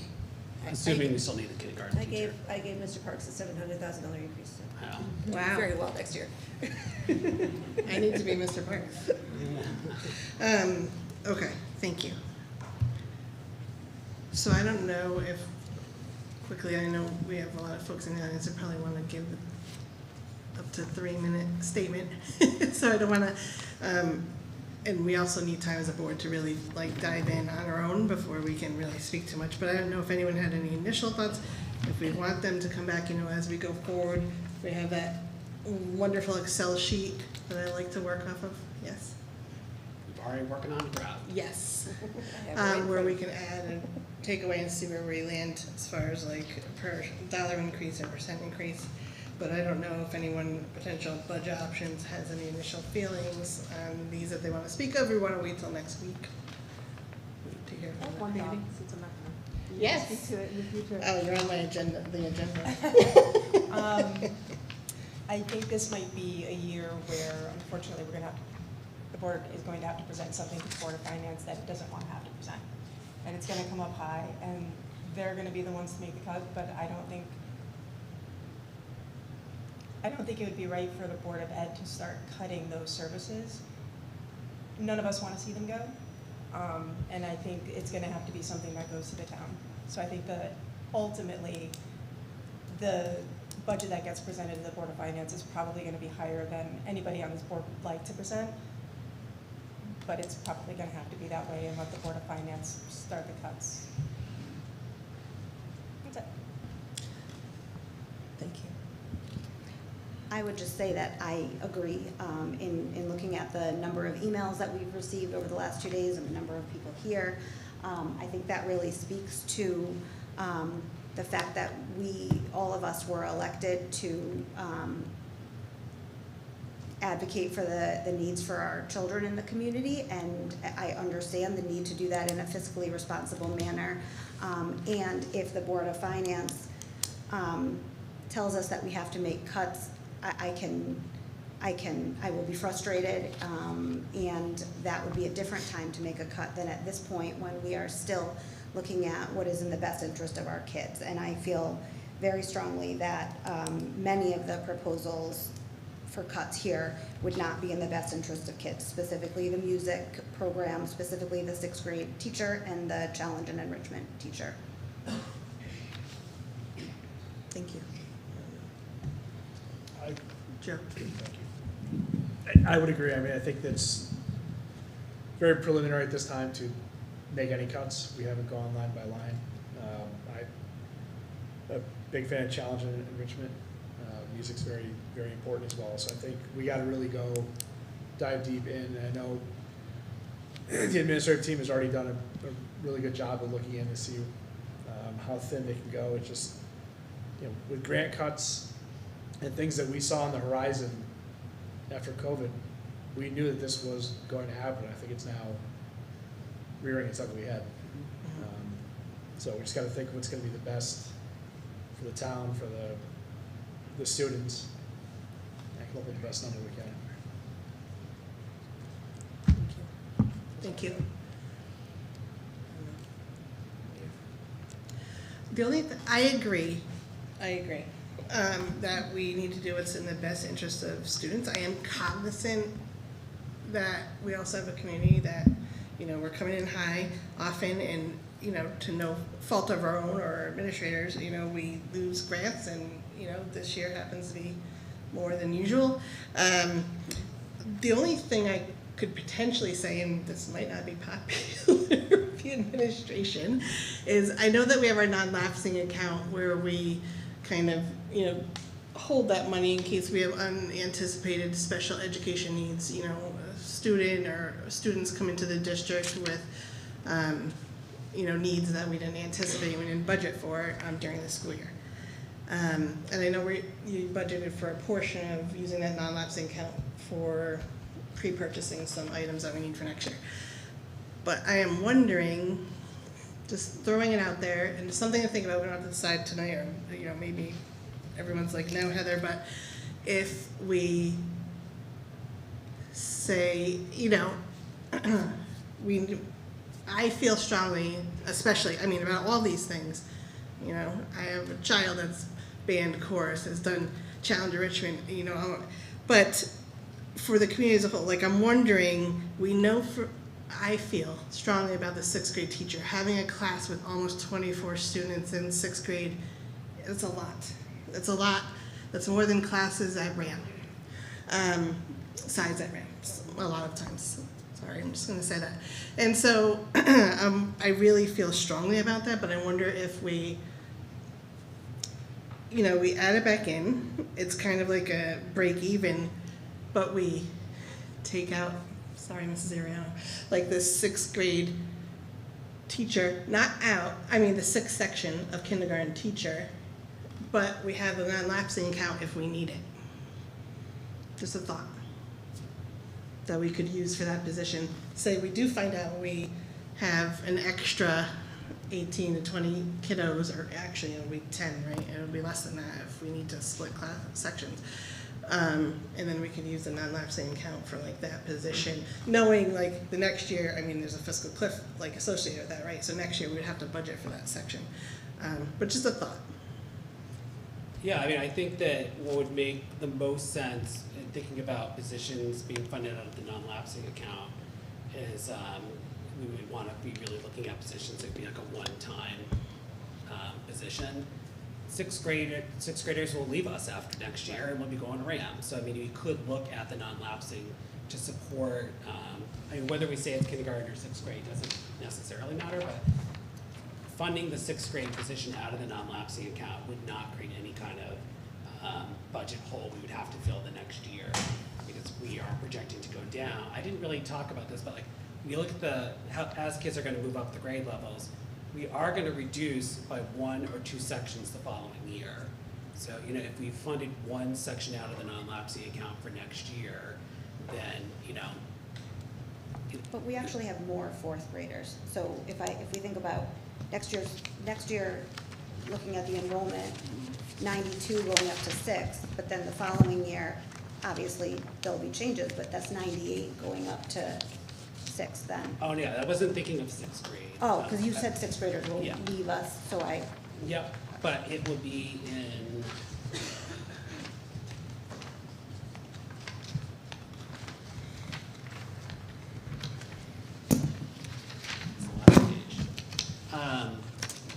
From third grade to fourth grade, we would go down one section, and from first grade to second grade, we would go down one section. So that's just another consideration. For long-term planning. So if we did one section out of the non-lapsing account, thinking of it as a sixth grade section, that's not gonna create a budget hole or fiscal cliff or, you know. I do think the non-lapsing account is going to be extremely tight. We still don't know if we're going to utilize it anymore for this current year. We are gonna talk more about current year later tonight. We are already budgeting to use $75,000 out of the non-lapsing account. Next year, there's a little bit more than 200,000. So if you're now going to be using 112, you're basically planning to fully utilize it next year. And again, we are so tightly budgeted. There's no cushion anywhere. So that's just the caution that people will need to be thinking about, is that we basically be planning to use the entire thing. Okay, just a thought. I was curious if it's possible to think creatively around the 5th and 6th grade class sizes. It would take some logistical analysis to say, can we have a teacher that's split between 5th and 6th grade? Because the 5th grade now has a 3-teacher rotation, correct? So is there a way to split one staff between 5th and 6th grade, so your 5th grade number maybe goes up to 21 per class, but your 6th grade number maybe goes down? So I think that could be something we could look at between now and the next time we meet. I think the other thing that we can begin looking at, but it may not, if we meet next week, I don't know that we'll be ready completely next week, is I think we need to go back and look at music in more detail. I am curious to know how the board feels about exploring restructuring of challenge and enrichment and not having that position, given our work in that program over the last several years and how we positioned it for next year. I think that would be a real loss. And so if that's something that you want us to continue to explore, we will, and we'll devote the time to it. But if we already basically know that that's going to be not something we want to do, that we want to prioritize that position, I'd rather know now and invest our time in other areas. So that would be helpful to get a sense of. I think, oh, sorry, go ahead, John. You're the chair. Oh, it doesn't matter. You're the vice chair. I was just going to say, I just thought from hearing from everyone that kind of where we wanted to start would be putting these back in, at least for next time. But if I'm wrong, or if not, but putting these positions back in, and we'll start from there. So go to 9.1. The 9.1. I'm sorry to the Board of Finance. in the community. Just the stuff, you know, we're putting back in, we're still going to go line by line, we're still gonna, it's not, we're gonna, I'm But gonna also- propose that we meet next week. Give people time to go through it. Tony's brand new to it, so she's never seen this book before, at least here, maybe in her previous time, different district. But, yeah, that's just my thought. I But also just if- want to say, I mean, you're saying sorry to the community, and I just want to say also not sorry to the community, because for that 9.1%, I understand that affordability is an issue and that there are many families that are struggling, and my heart goes out to those families, of course. And also, all the more reason when families do not have the money to invest in other enrichment opportunities for their children, all the more need for us to provide those here at our school through the money that they're paying in their taxes. So while I recognize that affordability is an issue, and I believe that every child, that every family should be able to afford to live comfortably, I also believe that it is our responsibility to ensure that all kids have access to enrichment opportunities that help them become the best versions of themselves. I agree. I just want, but we are, like, I am cognizant that we're asking the community, you know, continually over the past few years for, you know, a decent increase. They've been supportive, and that's great, but I want to, you know, there's different levels of what people can afford, and we have to be cognizant of that too as a Board of Education. We want to offer, you know, I would offer, I'm sure we all would, as much as we can to all of our kids, you know, and our teachers and staff. We have great, wonderful kids, a fantastic staff, but we also have to, like, be mindful of the continual increases. And I do want to also make a statement that it's not just the Hebron Board of Education. You know, there are many years where we received a lot less funding than other, you know, maybe than RAM, definitely than the town. So I don't think it just falls on the Board of Education, you know, like you said, we're here to do what's best for kids. But I do think as a community as a whole, the town, and hopefully RAM as well, just really does what's the best thing that they can. Joe? Thank you. Oh, So sorry. just getting back to your question, I don't think it's ever been the will of this board to not go against the progress. Yeah. So I would say we want to continue on the path of what we've put in place for challenge enrichment with growth. So I would say at this point, let's keep on and So to summarize where we're at, is we're gonna go to a 9.1 initial proposal, continue our review. We'll make some other change. We will make changes before we get to March. We always make changes because there'll be new information that's gonna come. Maybe the state will decide to give us more money in excess cost reimbursement. Wouldn't that be a wonderful thing? But I just wanna still point out how this budget could change pretty dramatically. People have to remember, we're talking about a $15 million budget, which sounds like a really big number, 15 million. In school, like finance, that's like a pretty small budget. And so, just like Cindy reiterated earlier tonight, or pointed out earlier tonight, that a shift in dollar amount can look much bigger as a percentage. That is very true for our budget. You know, a $100 million budget shifting by 8% is really different than a $15 million budget shifting by that same percentage. So if we're at a 9.1 and we don't need the kindergarten section, which could happen, I mean, that's where we're kind of trending, but it's too early to know, then we would be at an 8.36. You see how quickly that moves. If we then decide to also use the non-lapsing account, or the Board of Finance, like we work in collaboration with them, and they say, like, this is a year we really think you should utilize your non-lapsing, use that for 6th grade. It's not going to create a budget hole for the next year. We collaborated with them around the use of non-lapsing account last year with that same perspective. Then we would be at a 7.62. And we'd be supporting our kids with disabilities and continuing the programs that we have. There would still be some other reductions that are there. But I do feel like that these are the priority areas for now. I just have two other things real quick.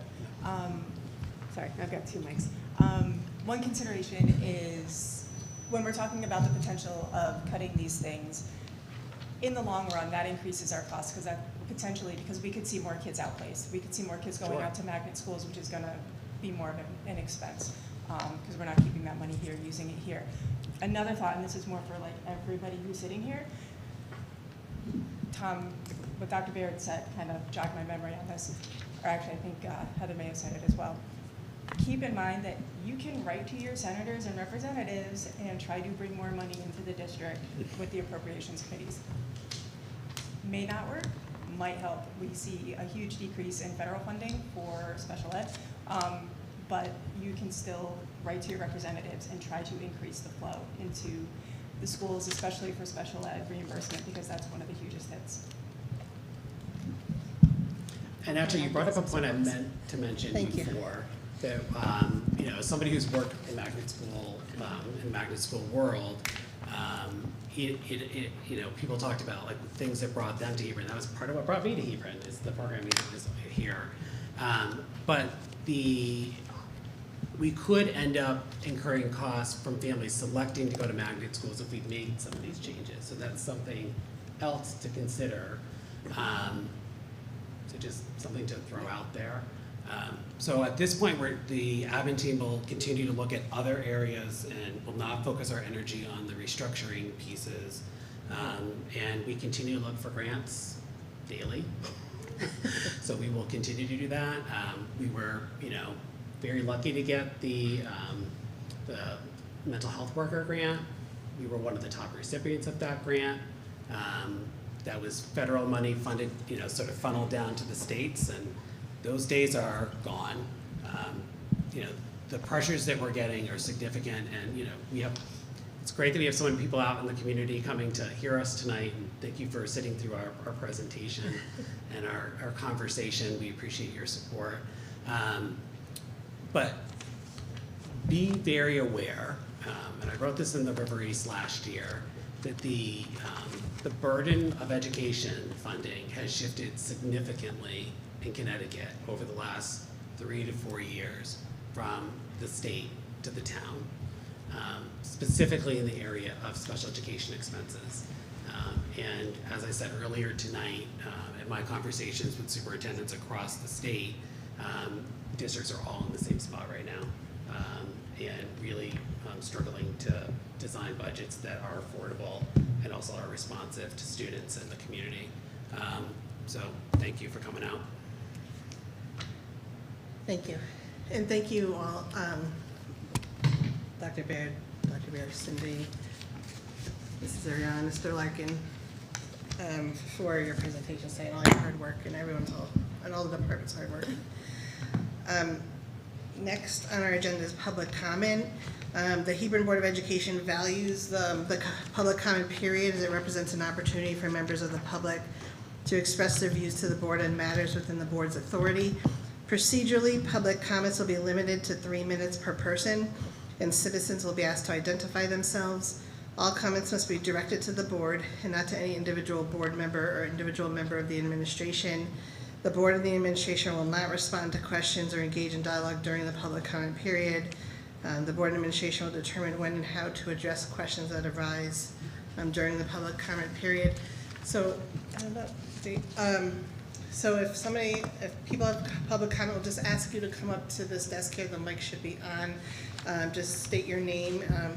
We have 3 minutes. Sarah will be the timekeeper, and I'll just say if it goes past 3 minutes, there are other ways also to reach out to us. So we have, during this season especially, 2 emails. One's just for the Board of Ed, and all of us get those emails. So it's BOE@hebron.k12.ct.us, and then we have the budget email, which is just the same thing, budget@hebron.k12.ct.us. Oh, people signed up. Thank you. All right, I didn't realize people signed up. Thank you. All right, so Monica Poirier. Hi. Do you mind coming up? I stated your name, but you're welcome to state your name. I'm gonna move over so I can see.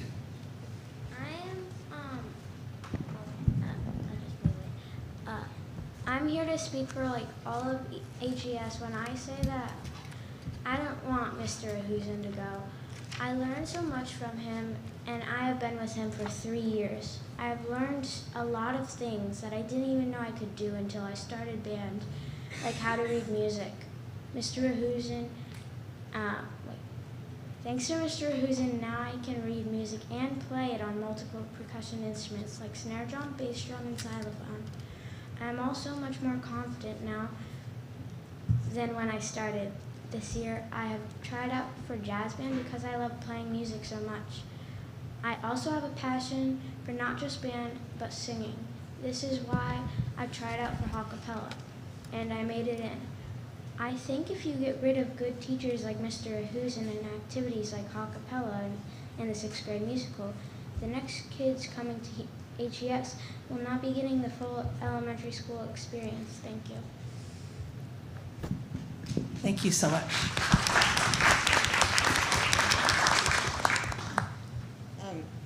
I don't think people realize there's a sign-up, so if, I'm sorry for the public, if you just mind waiting just a minute so folks can sign up, that'd be great. Mrs. Wright, can you tell us who's next on that list? All right, Amanda Fisk, if you want to come up.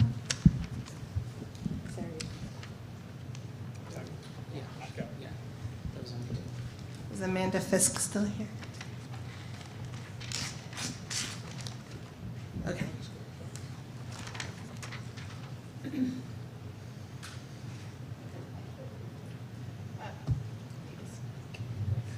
Charlie Case. Oh, Sheree. Hello. Good evening, members of the board. My name is Cherie Case, and I'm the parent of a 4th grader and a graduate of Hebron L.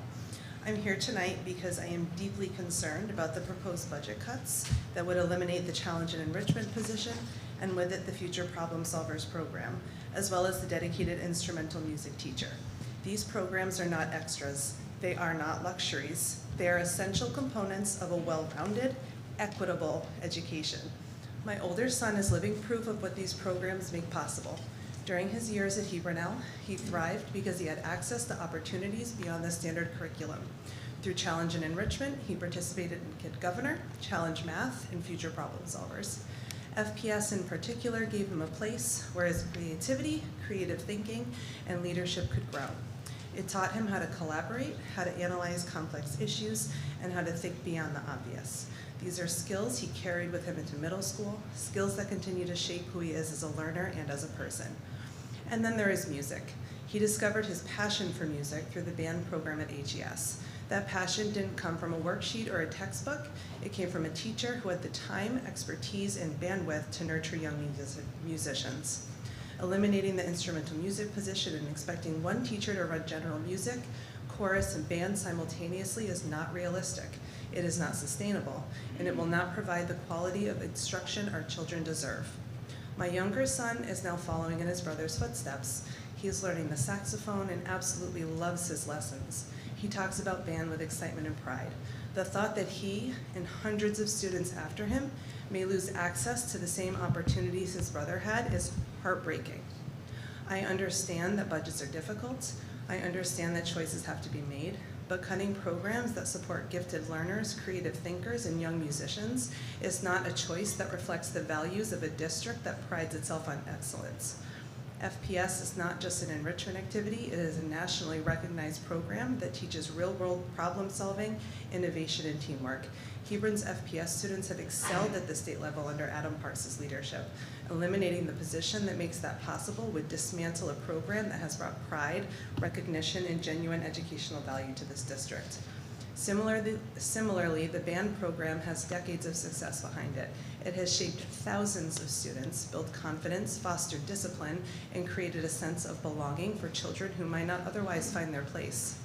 When we cut programs like these, we send a message, not just to students, but to families and to the community about what we value. And I truly believe these cuts do not reflect the values of Hebron. I urge you to reconsider these proposed eliminations. Our children deserve access to enrichment, to music, to challenge, and to opportunities that help them discover who they are and what they can become. Thank you for your time and your commitment to the students of Hebron. Perfect. That was perfectly pronounced. Thank you. Right down the second. Thomas, nice to see you. Yeah, nice to see you again. For those that might not know in the audience, he was our previous, one of our previous student liaisons to the board. First one, right? Hello, my name is Thomas Case, and I am 12 years old and a former student of Hebron Elementary, and I have been a part of the Challenge and Enrichment and BAM programs in the past. These programs have taught me valuable things as well as the teachers themselves. Both of these programs have had a large impact on my life as well as many other lives. The BAM program has made a huge impact on my life by introducing music and helping me find a new passion, as well as work up confidence to try out for Eastern Region Music Festival, which is a select group of students to perform with kids from all across Eastern Connecticut. A lot of people at this board know me because of my recent Kid Governor run, as stated earlier, and I wouldn't have been able to run if the Challenge and Enrichment programs no longer exist. The FPS program at Hebron, as well as many others, have been quite successful and very fun for those who have experienced it.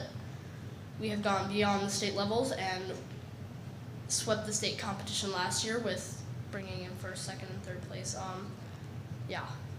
So FPS has taught me and many others problem-solving skills and teamwork. So that's. And if you have never seen the musical at Hebron Elementary, I highly recommend seeing it. It has presented new joy and love for those who take part in it. There's also the marching band, which is the chance to show the community and our veterans what the band program does. And these might have to go away if these programs are cut. Jazz band introduces a new style of music to take part in, and without the option to do so, some may not experience that until middle school. All of these programs have made my school day better and made me want to learn and go to school each day. I'm so sad to think that these programs may not be a part of Hebron L in the future and remove the possibility for kids like me and many others who have those experiences. Thank you for your time. Thank you. Stephanie Wright.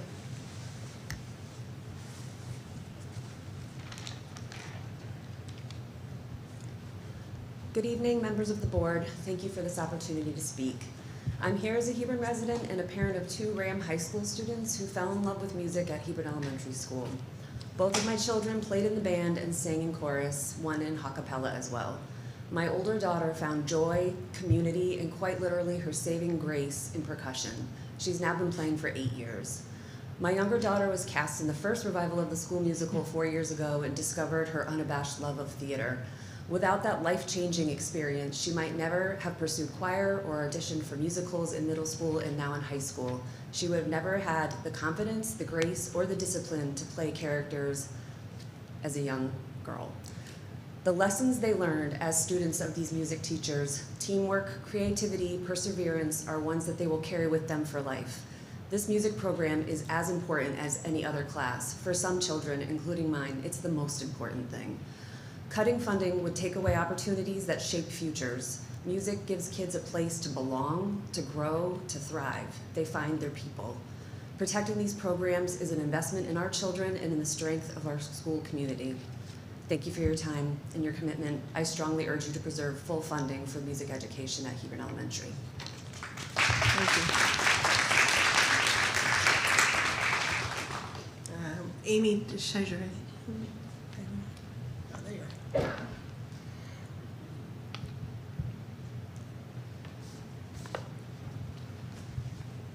Good evening, Amy Cesare, 650 Gilead Street. Comments I did not expect to make tonight, that I find a Board of Education budget meeting truly inspiring, and I mean that. Like, I wasn't really top of my list of things I wanted to do. We were doing it because we have to. But I am going to leave here feeling inspired, and for a few reasons. First of all, the community, and in this day and age where we're so divided as a nation, they're telling us we're against it, like, how do we solve these hard problems? And we have the youth here who are out to do it.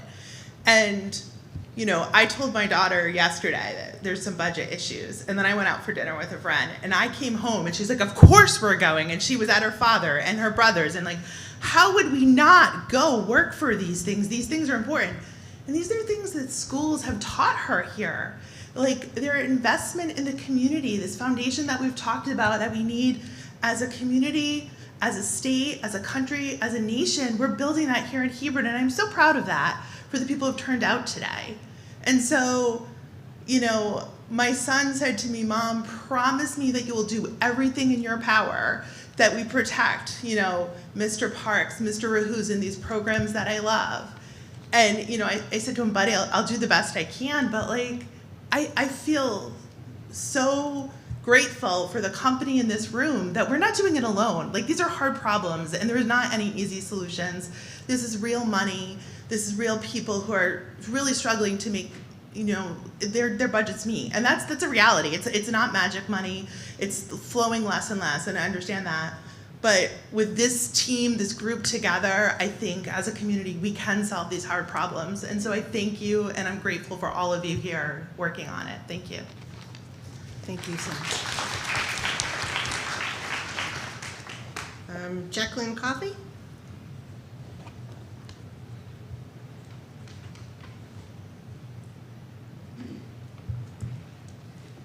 Good evening. Hi, my name is Jacqueline Coffey. I'm a freshman at Ram High School. I just came from singing the national anthem at the boys basketball game, a varsity game, as a freshman. I never thought I would actually have the courage to do it. I wasn't even sure I was going to be a singer until I entered 5th grade choir. I loved it to the point I auditioned for a solo and performed at a a cappella concert. The musical opportunities that HES has given me has built up my love for music, passion for singing, confidence, and friendships. I can even say now that my Little Mermaid family still sings in the choirs and dances in the productions. I go into school every day and I sit with my friends from 6th grade and we just talk about musicals and singing. Even with the upperclassmen, we bond over HES musical experiences. The band program taught me how to read notes and perfect not just my saxophone but my sight reading, which has helped me with competitions and auditions to the point where I was able to go out for Eastern Region and even audition for the Bushnell. An HES majority 8th grade choir, combined with the leadership of our high school director, was able to earn platinum for the first time in a local competition just last spring. Like the choir, my connections with band friends is also strong. As I reached out to students from 7th grade all the way to seniors asking about the budget cuts, I was overwhelmed with the amount of people volunteering to send a statement or speak out. Students told stories about their experiences and that they have younger siblings who want the same musical opportunities. HES choirs, bands, and musicals are not just activities. They are community connections and learning experience that builds creative, collaborative, and confident students prepared for RAM. We all want our younger kids to be part of our worlds. Thank you.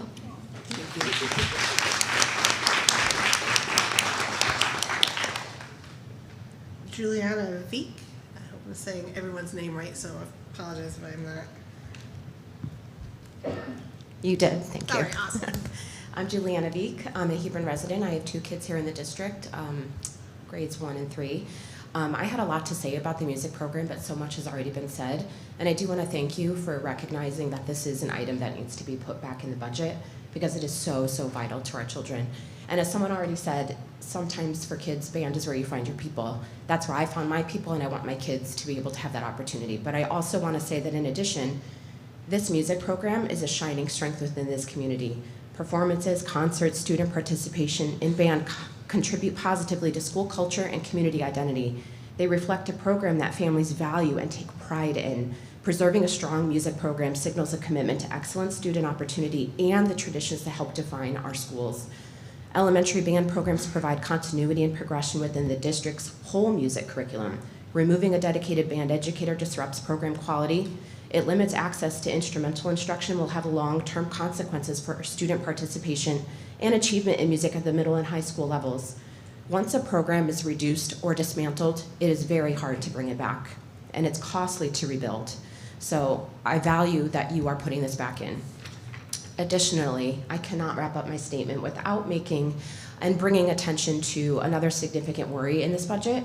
The opening page of the budget presentation states that we will continue to meet the growing needs of our population of students with disabilities and continue academic and mental health supports. I know you have talked about this a lot tonight, and again, thank you for that. We're proposing the reduction of a school psychologist.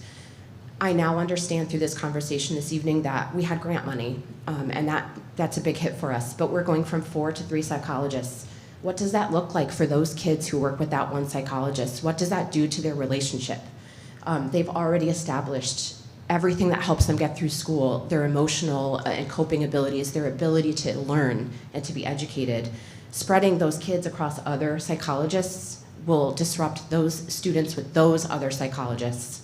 Spreading their responsibilities across fewer professionals inevitably reduces access and limits the ability to meet students' emotional and behavioral needs in a timely and effective way, directly affecting the classroom as well and everyone's learning, not just theirs.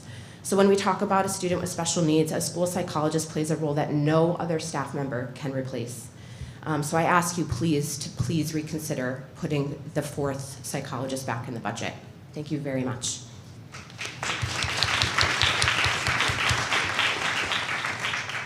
Maisie LeMay.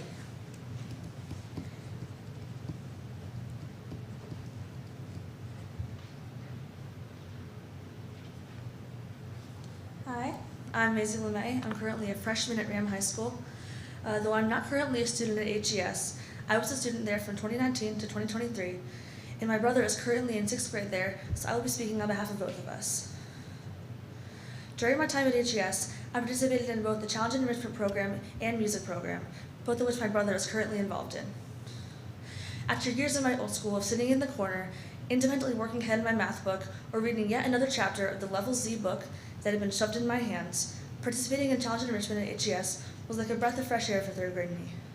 For once, I had been given the opportunity to use my brain to its fullest potential, to think critically, explore new and challenging topics, and to give myself a break from the constant boredom I had been feeling in my traditional classes. As the years went on, I came to realize that this enrichment was not only fun and exciting, but necessary for my mental health. I found myself anticipating every day I would get to go to Challenge and Enrichment. In participating, I acquired many skills that I still use today, such as critical thinking, perseverance, and how to use words effectively. FPS in particular. I learned a lot about problem solving and how to use my voice to make a difference, which is still something that I use today and I know that I will use in the future. In addition, I also participated in the music program at HES. I did band, chorus, jazz band, a cappella, and the 6th grade musical. Music has always been a huge part of my life and my identity, and even now, music classes are always the highlight of my day, just as they were when I was a student at HES. Being a part of the music program has made me a better musician as well as a better person, and has given me the opportunity to make so many new friends and amazing memories. The sense of community that I felt in this program was unlike any other, and I always felt safe to express myself. Every child deserves to be a part of something like that, especially in the years when they are beginning to explore their identities. Participating in both the Challenge and Enrichment Program and the HES Music Program was what made my years at HES so special, and both programs have been critical in shaping the person that I am today and will be in the future. In these programs, I found camaraderie, a sense of belonging, and most importantly, a safe space to be who I am and to discover who that might be. If those programs were cut, kids might never be able to experience that again. Thank you for listening. Thank you.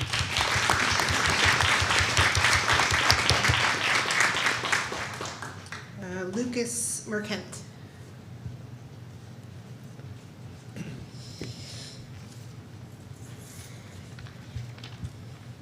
Hello, my name is Lucas Mercan. I'm currently in 6th grade. I've done challenge math for 3 years and FPS for 2. I like them both because they're fun and they make me think. Even though I won't be at Hebron L next year, it is important that these opportunities continue so that other kids get the same experience I did. I started band in 4th grade. I played trumpet for 4th and 5th grade, and now I play French horn for 6th grade band and trumpet for jazz band. Cutting a music teacher would hurt the kids because band could be gone, because one teacher doesn't have the time to teach all the music stuff. I know that a lot of kids in my grade and other grades agree with me. I have over 45 signatures on this card of kids who agree with me. If you would like it, you can have it. Thank you for your time.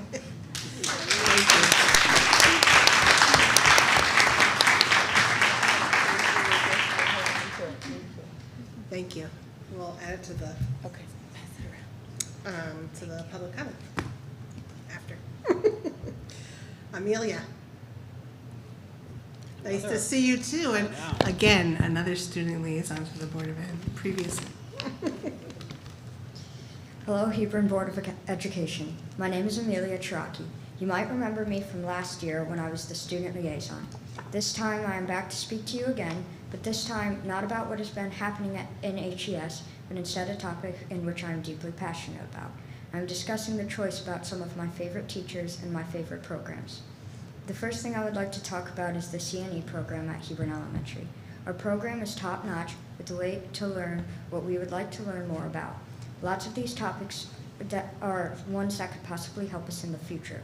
For example, we can learn new skills such as history in the National History Day program and phenomenal problem-solving skills in FPS. Both of these programs are very near and dear to my heart.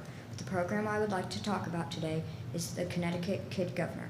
With Mr. Parks' brilliant teaching, he was able to help me get on stage and talk about important subjects that needed to be discussed, such as talking to the board and talking to the whole school and assemblies.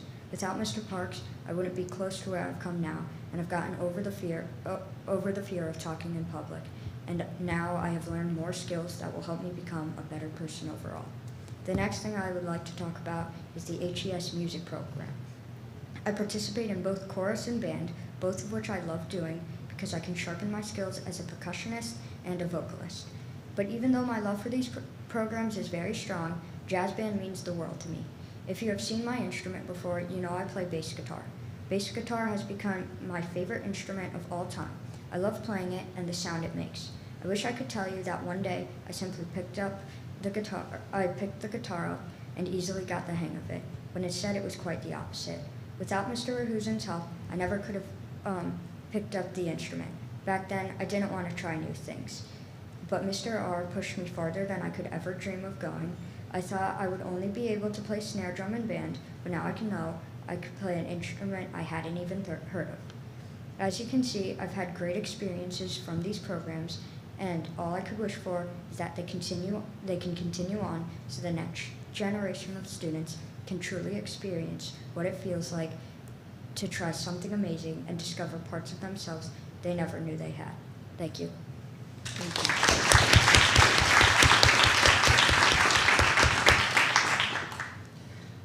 Damon Knight.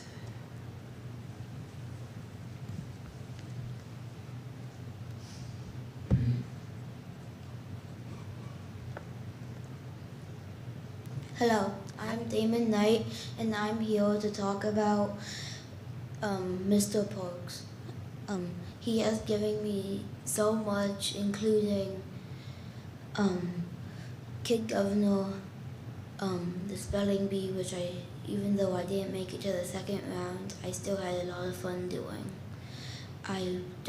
Please don't cut his job. He has given me a lot of learning, and I just can't say it all for how much I appreciate him for doing this.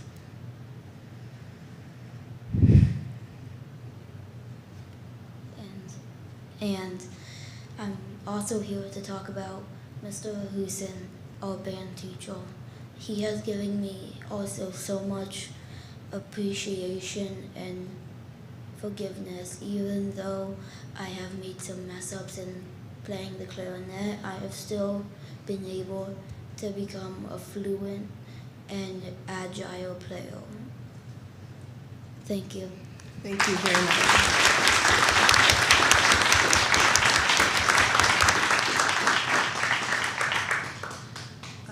Madeline DeChessery.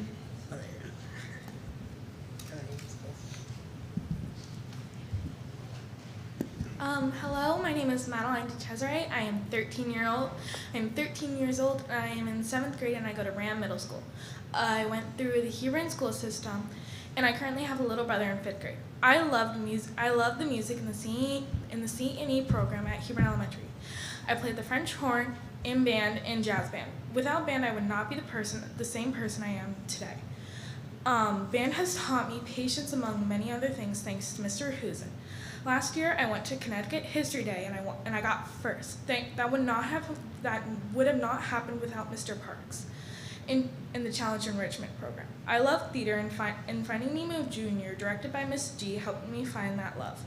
Now I'm in the theater program at RAM. Without these teachers, I would not have been the same thriving student I am today. Thank you. Thank you.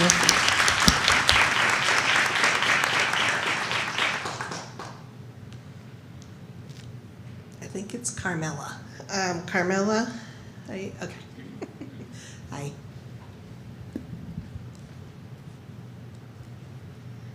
Hi, I'm Carmela Orfatelli, and I'm a senior at Ram High School. As a current Ram senior and a former AGS student, I believe that the music department, including the choir, band, and theater programs, should not be subject to budget cuts. Prior to attending AGS, I attended a magnet school with a practically non-existent music program. We had music as a special once a week. This is not nearly compared to the programs I was fortunately exposed to at AGS. Even though I've always loved music, I was not able to expand on or express my love for it until attending AGS. I joined choir in 6th grade, and I have now been in choir for the past 7 years, and I have been in the theater program since my freshman year. I know that if I did not have the opportunity to explore my interest in music at AGS, I never would have realized the passion I have for music today. Thank you. Thank you.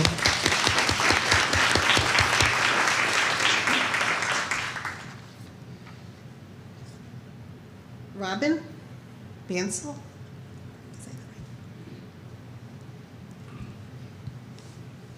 Hello. My name is Robin Bonsall. I live at 281 Jones Street in Amston. My husband and I have been in Hebron for about 13 years, and we have an 8-year-old in the 3rd grade. 2nd grade was hard. Our son would cry in the morning not wanting to go to school. He would say, "Mom, can I just go to in-school suspension or something so I can learn something? Mom, can I come to the office with you and do Khan Academy?" School had started to become boring, and it was a painful boring. We talked with the school, and they did as much as they absolutely could, but there was no enrichment teacher. A teacher with 17 other kids cannot meet this need no matter what. My son is in 3rd grade, and he is thriving. He likes school. He adores Mr. Parks, and he feels challenged. He sees him as a mentor. He's all around more confident with taking on challenges inside and outside of school. Both my husband and I were lucky enough to be in enrichment programs in elementary school. Me in Salem School, 20 minutes away, and my husband in a school in the foothills in India. These classes teach you how to be a self-starter and to face challenges head-on and enjoy it. These skills have benefited us in high school, in college, and even while opening our primary care practice. As parents who have benefited from these programs ourselves and continue to use the problem-solving skills we have learned, we are saddened to see that our son may have less opportunities than us. I would urge the board to reconsider cutting such an essential position as the challenge and enrichment teacher. Thank you. Thank you.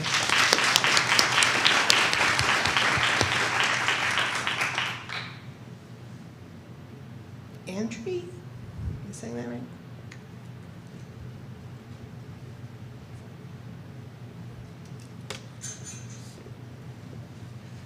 Good evening. My name is Andrei Stolyarov. I am the music director at Gilead Congregational. I'm the artistic director of the Hebron Community Chorus. I'm professor of music at the Hart School of Music. I'm also blessed to be raising a family here in Hebron, joining the chorus of voices behind me to talk about the potential removal of one of the music teacher roles at Hebron Elementary School. And I think it would be a dramatic disservice to our children. Music is a vital part of learning and development. Research shows that students who study music develop stronger language skills, improved memory, better math understanding. Music helps young minds make connections that support learning across every subject. Music supports emotional growth. Elementary school is a time when children are learning how to understand and express their feelings, and music gives them a safe and creative outlet to do that. Through singing, through playing instruments, students build confidence. They reduce stress, experience joy. Music teaches life skills. It teaches teamwork, discipline, responsibility. It teaches how to listen to others and follow directions. Proceed towards a shared goal. Music also promotes equity in education. I've been very lucky to work privately with a lot of the students who have come through the Hebron music system. But Not every child has access to private lessons or instruments at home. And for some kids, school is the only place where they can do music and discover their abilities. The budget proposal states that it seeks to maintain current programming and services for music. That's simply impossible. One person cannot do the same level of music education as two people can, especially if enrollment is projected to go up. General music, band, chorus, all of these will suffer. Jazz band, the musical, if they disappear, some kids will simply not have the opportunity to engage in those activities elsewhere. I am a product of a public school system that valued the arts, and it all started in elementary school where I had 2 phenomenal music teachers. These cuts will hurt our kids. We have a fantastic music program here in Hebron all the way from kindergarten through high school, and I believe we should invest in music education because by supporting music, we are giving the students a chance to grow academically, emotionally, and socially, and I think it's worth protecting. Thank you.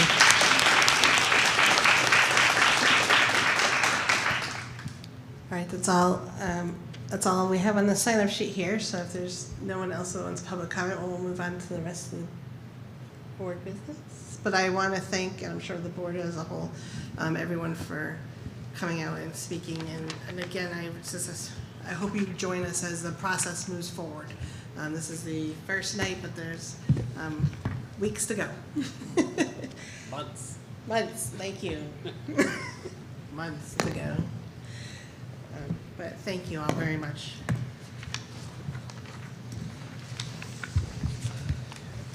Next is the approval of minutes. So can I have a motion to approve the special meeting minutes of December 11th, 2025, and the regular meeting minutes of December 11th, 2025, as presented? So moved. Thank you. Kim moves. Is there a second? Second. All right, Alicia seconds. All right, any discussion? All right, all in favor? Aye. Opposed? Abstentions? All right, motion passes. Why am I so loud? I feel like I'm very low. Am I loud? You're good. I don't think so. All right. Take that away. Good job. Okay, the chair's report, just a note, oh, thank you. Just a note, the board retreat we had, we originally planned for July 30th, and we always do that, hopefully that it will work, but, before we all know our schedules. And I know it might not work for 1 or 2 folks on the board, so I just ask that you look for our calendars and maybe in the next meeting or 2, we can just discuss what works best for everyone, given summer schedules and things like that. I will say it will not work for me. Yes. I just know it's whatever week you pick at the end of July or early August, just won't work. It's not intentional. It just won't Okay. work. That date doesn't work for Miss Kim Hills either, Mrs. Hills. So if you want, we can, and I didn't have everyone bring their calendars tonight, but we can look at other dates. Did we move it last year to earlier? Moved it to August. We moved it to August. We did, okay. Yeah. I don't know. It still didn't work for Jeff. Probably didn't. I still don't think we had everyone there. I don't remember though, maybe we did. So next time, I'll put it on the agenda so we can pick a date that tentatively works. Thank you. Okay. Did you I will still, do better this time. do you want to meet next week? still? Yeah, that's my next one. Okay. All right. So, and again, I think we still have a little bit to go in the budget. We initially just had our February meeting next, and it was just a couple days before we had to certify our preliminary budget to the Board of Finance, because by charter it has to be February 15th. So I would like to propose that we meet next Thursday, the 15th at 6:30 p.m. If that works for everyone, that way we can go through the next portion of the. Cindy can do the second half. Okay, the rest of the budget. Thank you, Cindy, and whoever else is available, and we can really delve in before it, because I think doing it 2 days before we have to certify it, we might need a little more time. Mm-hmm. Does that work for everyone? I'll Did be you say 6:30? 6:30. I might be a little late. I might need till 7, but I can see if I can move a couple Okay. Does 7 work for everyone? I mean, that's the time we used to meet, so I'm fine with 7 as well. Would 7 I can do work either. for you? Mm-hmm. You? Yeah. All right, so let's do next Thursday at 7. Do we want, like some sandwiches or something? Would that be nice? That would be great. It's on this year's budget, right? Yeah. I was gonna say, I'll never turn down a sandwich, but if I will I'm choosing donate. between that. But yes, that'd be great. Thank you. Just point out, all of our board members are volunteers. So, a sandwich, I think, is appropriate. Thank you. All right, and that's all I have. Oh, sorry, and just, well, Dr. Baird spoke to it, but just a reminder that we will be presenting our budget to the Board of Finance, and the town council will be there as well on March 17th. Which is, So, St. Patrick's Day, Yep. okay. Do we have time for that? It's at 7. Sorry, did you say, I think you just said that. Okay. Yeah. I think I sent out a calendar invite for that, but. If you can, Okay, that'd be check. great. Dr. Baird, Superintendent report. Yep. Okay, Are you gonna do my part during your? I have it on here. I revised the agenda. Oh, yeah. We didn't want to mess up our enclosure number. damn it. It's number 11. So just very briefly, because most of our time has been spent on budget, school climate plans were finalized and posted to the website. They needed to be done by January 1st or December 31st. These will be presented in, I think, April is when Donna's going to present them to you. But they are there for your perusal if you would like to look at them. We had our plan approval meeting with the Department of Administrative Services for the Gilead projects on December 17th. This morning, our architect submitted the responses to the items that needed to be addressed by the reviewer. So hopefully we'll hear back in the next week or two that our plan is approved, so we can go, the town can go out to bid for those 2 projects. Over Thanksgiving break, you will recall that we had a flood in 2 of our classrooms, and I did send you an email, but our classes have moved back into their classrooms after sharing space with our prep friends. The break and storage space between the 2 classrooms remains in progress, but we're thrilled that our classes are back in their classroom. Over break, a lot of work was completed. Facilities began cleaning out all the smoke sensors in both buildings, and they're going to move that onto a schedule. Mounting new ViewSonic boards in some of the classrooms, installing an additional catwalk in the HES Media Center attic to also allow access to some heat sensors for cleaning. And they began migrating the district server to an open source alternative, and I will not answer a question about that. That is it for me tonight. I will just say I was really proud to see all of our students and former students speak so passionately about the programs that they support. That's really nice. It was. Thank you very much. Cindy, the business manager's report. Alrighty, so there's a lot going on, actually current year. I know that we're all talking future years as well, but there's things we need to discuss for this year as well. Transportation is pretty much on target. We've been, again, not too bad as far as interruptions go. I have not gotten the date for the evacuation gel from the DACO yet.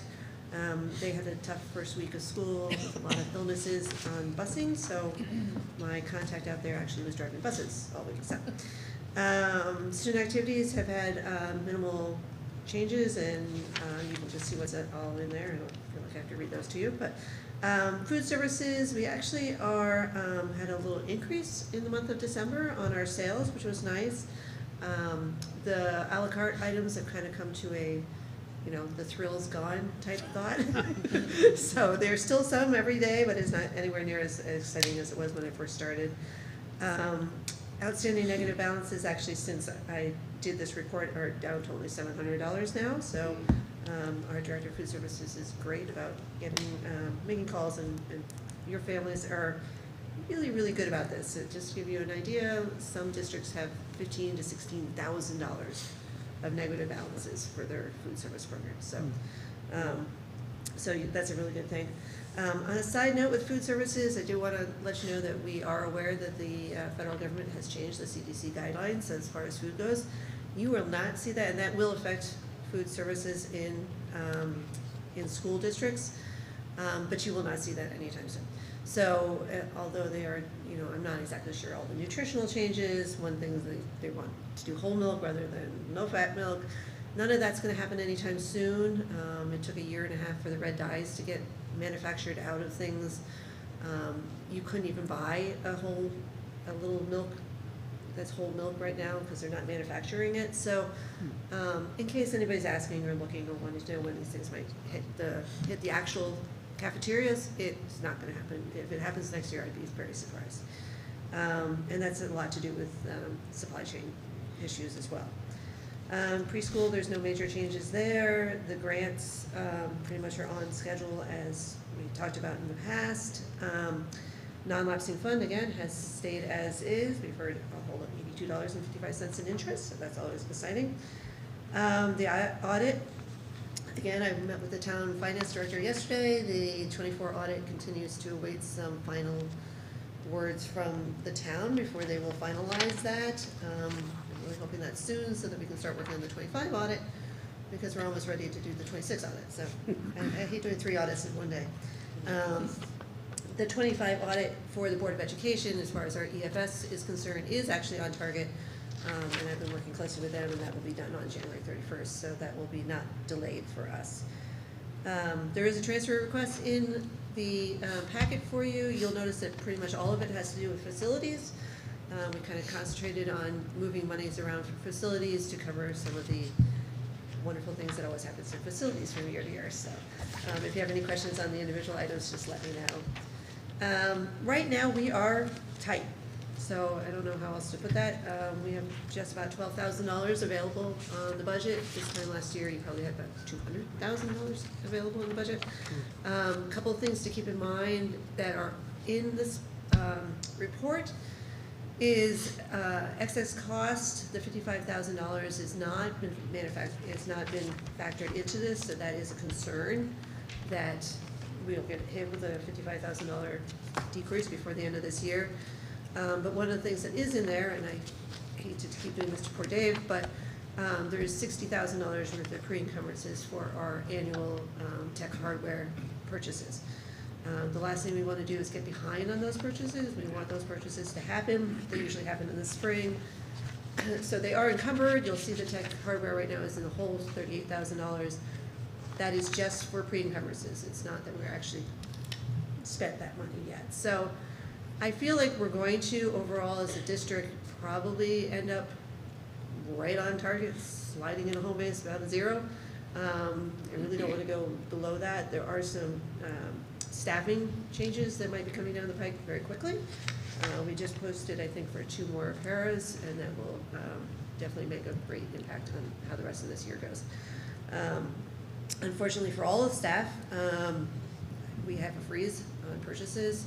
So anything other than Dave and his breaks, facilities, we're really not spending anything over that we absolutely don't need. So a lot of the supplies and that sort of thing have already been pre-purchased, so we're not taking anything away from students, but we are being very cognizant of every dime that's going in and out of the district. So, and again, I can't reiterate the excess cost. The $55,000 is a huge hit for a budget of our size. So, 26, 27 budget. Heard enough about that, so we don't have to go through all that at this point. So, one thing with facilities I do want to mention, we do have coming at the end of June, not till the end of June, are the DRIP funds. And I think we'll have to take a moment and take a look at how we're going to be able to expend those funds and hopefully help fund some of the things that have happened during the year as far as facilities goes. So, yeah. Just got a couple points. One's a question on the DRIP funds. Is that guaranteed to hit our accounts on June 30th if we? They guaranteed us that, yes, that it would be to us by June 30th. Okay. And they told us the number, but, Gotcha. I wish it was coming like May 30th. That would have been nicer for us. That's why I'm just curious, because I know it's right at the end of the fiscal. It is right at the end of the fiscal year, so they do promise, so I'm told that they will provide that funding before we all close our books on June 30th. So Okay. we're gonna kind of hope that that happens. I'm not quite sure the logic of waiting till then, because they've state. already told us that we have the money coming, so I'm not quite sure the logic. Well, I know that they had, the state bonded the money, It did, yeah. so, which Maybe that has something to do with it. I don't feels a know. little odd, to be honest. Everybody in my position right now is questioning that day. So I will say that because we now have oversight of the non-lapsing account and depositing funds and using funds, I'm less concerned about it's annoying. The drip funding date is annoying more than concerning, because we have some flexibility with that account to use the non-lapsing if we need to, and then pay ourselves back, if you will, later. Yeah. So, it's annoying more than concerning. And we're confident that whatever we pay ourselves back would be reimbursable through the grant? Yeah, because yes and no. We wouldn't really reimburse ourselves. We would just then use those funds in the next year for facility break and fix. So we would just basically pay ourselves back and utilizing it the next year. Got it. And that is it's a non-lapsing account as well. So Yeah. they're not giving us on June 30th and saying that we have to spend it on June 30th. So Right. at least we do have, they're not, it will be there for however long we needed it. And we have no idea whether it's gonna happen again next year. So it is not in the budget for next year at all, assuming it's not gonna happen. So we're gonna monitor this, because this might be something, I wouldn't make any changes to the areas of the budget that would be impacted with this before we could send it to the Board of Finance, but, or the February date rather, but I think in March, this is something for you guys to consider, is our contingency fund, drip funds, and like how we might wanna be budgeting for that. Got it. So, Just one other point too, it's come to my attention about composting in the cafeteria. Yes, Which is a great idea. I think there might be some confusion among some of the younger kids as to how to compost, and so some of them may not be buying lunch. Oh, really? Because they're afraid they don't understand the compost versus the trash. Oh, So I don't know if there's interesting. a way. So that is a program that, I have to give it a shout out to the Green Committee in town, because they're funding our collaboration with the Blue Earth, I think it's called Blue Earth, I might say that wrong. That's helping us pick up the composting, that sort of thing. So Ms. Much at the Hebron L is actually spearheading that program, so I will let her know. She's that actually She's right behind you. Oh, is she? Now she knows. She knows. So she knows Yes. now. There you go. So that's new to me, and I will also reach out to Lisa, who was here earlier, Ms. Bennett, in the cafeteria as well, just to make sure that they understand that we don't want them not to eat. Yeah, no, they're eating. I just would like, I think you may get more sales in the cafeteria. Okay. If kids are not If they're nervous understanding about how how it to works.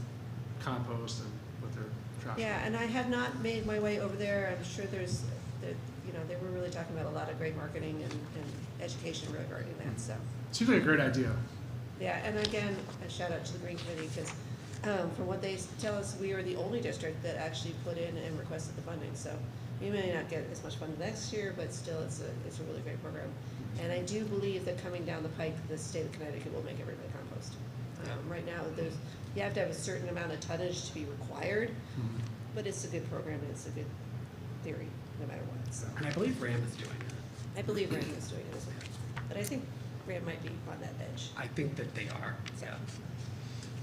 Do you pull silverware out of there? Because I'm missing a bunch.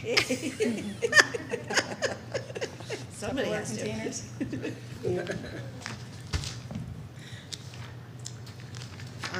Motion? Yes, so we also have line item transfers. Yes. Just, Yep, our like- standard kind of monthly. Yeah, if we make a motion, if anyone has any questions. Motion to approve the line item transfer as presented. So moved. Thank you. Is there a second? Second? All right, thank you, Tony. And is there any discussion? Questions? Just one question on the traffic lights. So it feels like we do this every year with traffic lights. We have an expense. Yes, we do. Is it just, are we just replacing the bulbs? No, somebody manages to always hit our traffic lights at Yeah. some point. What'd you say? Like somebody damaged it. Oh, somebody hit it? Yeah. Oh. Can we go after them, or is it just unknown? Our deductible is $5,000. Was it here or? I mean, I believe this one was Hebron L. Yeah. I think it was Hebron L. Hmm. But I It think might have there been was- vandalized. I Might can't have been remember if it was vandalized. hit or vandalized, but. I don't think it's something that we would have. You know, the Yeah. Recourse. like, yeah. Yeah, if the person told us they did it. Yeah. Come Okay, that forward. makes sense. All right. Thank you. Is there any other questions or discussion? All right, all in favor? Aye. Aye. Opposed? Abstentions? All right, motion passes. Thank you. Committee updates. So we had, policy committee. So we had a second read on, on the wellness, and let me know if you want to go through each separately or have questions or anything, comments on any of them. So we had a second read on 5021 wellness, 5031 restorative practices, 6007, which is curriculum development and adoption and instructional material selections, and 6012, which is the policy regarding library collection, development, and maintenance, library displays and programs, and library material review and reconsideration. So I guess I will just open it up if anyone has any, before we make a motion, if anyone has any questions on anything of them, or comments, otherwise I can make a motion. I just need a second. Okay, Get yeah. situated, sir. No worries.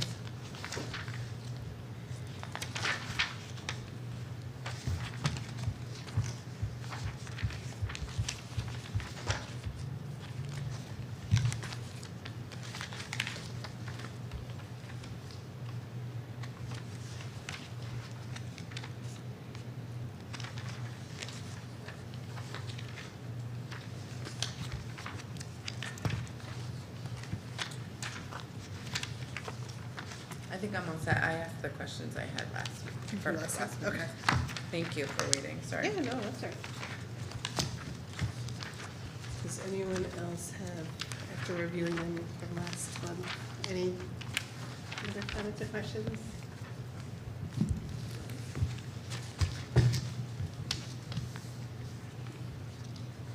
All right. So can I have a motion to approve policy 5021, wellness, policy 5031, restorative practices, policy 6007, curriculum development / adoption instructional material selections, and policy 6012, policy regarding library collection development and maintenance, library displays and programs, and library material review and reconsideration as So- presented. Thank so you. I got you. Is there a second? Second. All right, Alicia seconds. Any discussion? All right, all in favor? Aye. Aye. Opposed? Abstentions? Sarah's not here, maybe me. I don't know. Hold the vote. Is that a thing? Not really.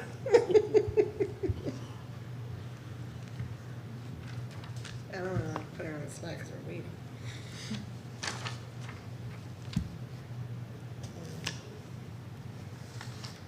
Well, motion passes.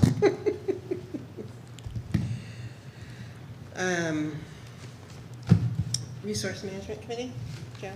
We met this evening. Prior to this meeting, everything we discussed has been regurgitated Yes. here at this meeting, so.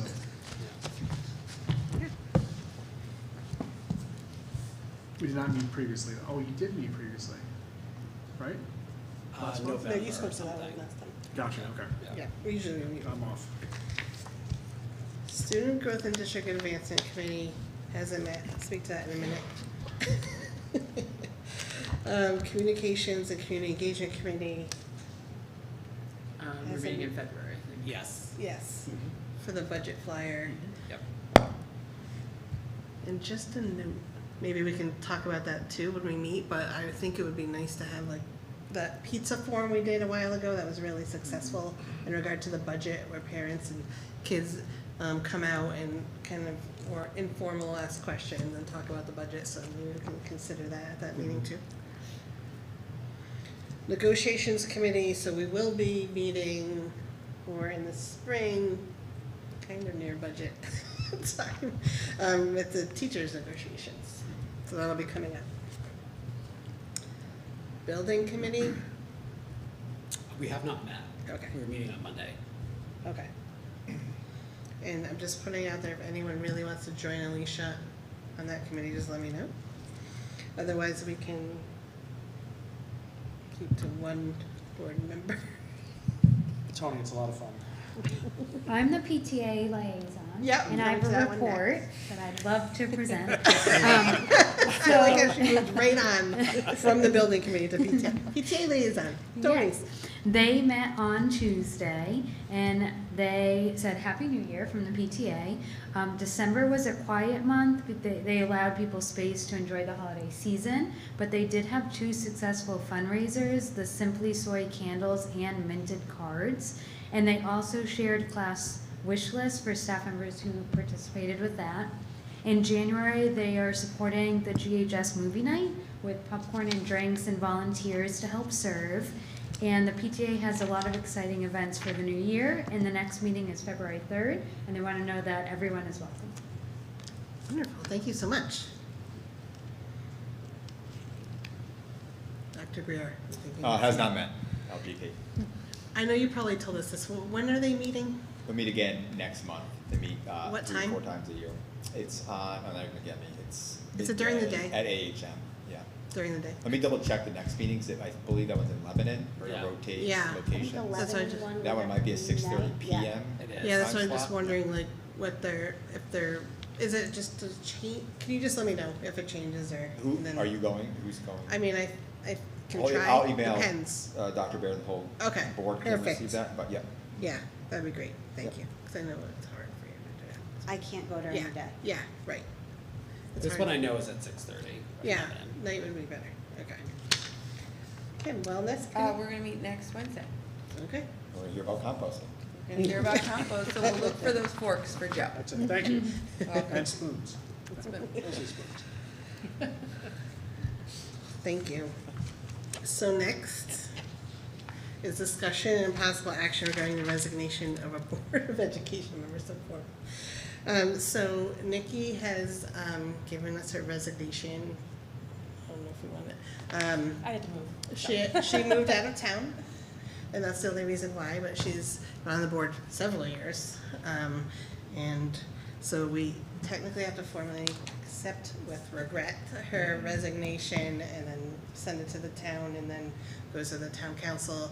They start the 35 days for a replacement. But I'm sorry to do it right at this time because it's gonna be a hard budget season. it is, but no, we will miss you, and we appreciate, and I know I wrote this to you, but your dedication, all your service, your passion for our kids and our staff and schools, and I really thank you for all of that, for all the hours that you put in. So, do I have a motion to accept the resignation of board member Nikki Matthews with regret? So moved. All right. Do we have to do this? We do, technically we do. I second my record. Yeah. Is there another second? I will second. Okay. I don't know. I mean, maybe you could, couldn't you? Well, I don't know. I'm gonna take Alicia. Is there any discussion? I will miss having another representative from the town of Morris. Which is just so weird. It is so weird. But it's true. And hopefully she'll come back in March. Yeah. So we can appreciate her more.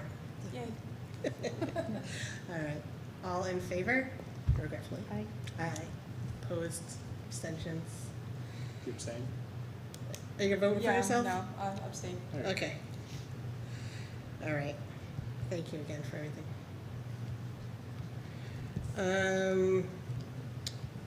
Before I move on with that, so Nikki was chairing a committee, the Student Growth and District Advancement Committee. And so Sarah is on there and Kim, and I often go to those as well, and we also discuss the district advancement plan at the retreat. But Sarah, will you chair that committee going forward? All right. I'd be happy to. All right, thank you very much.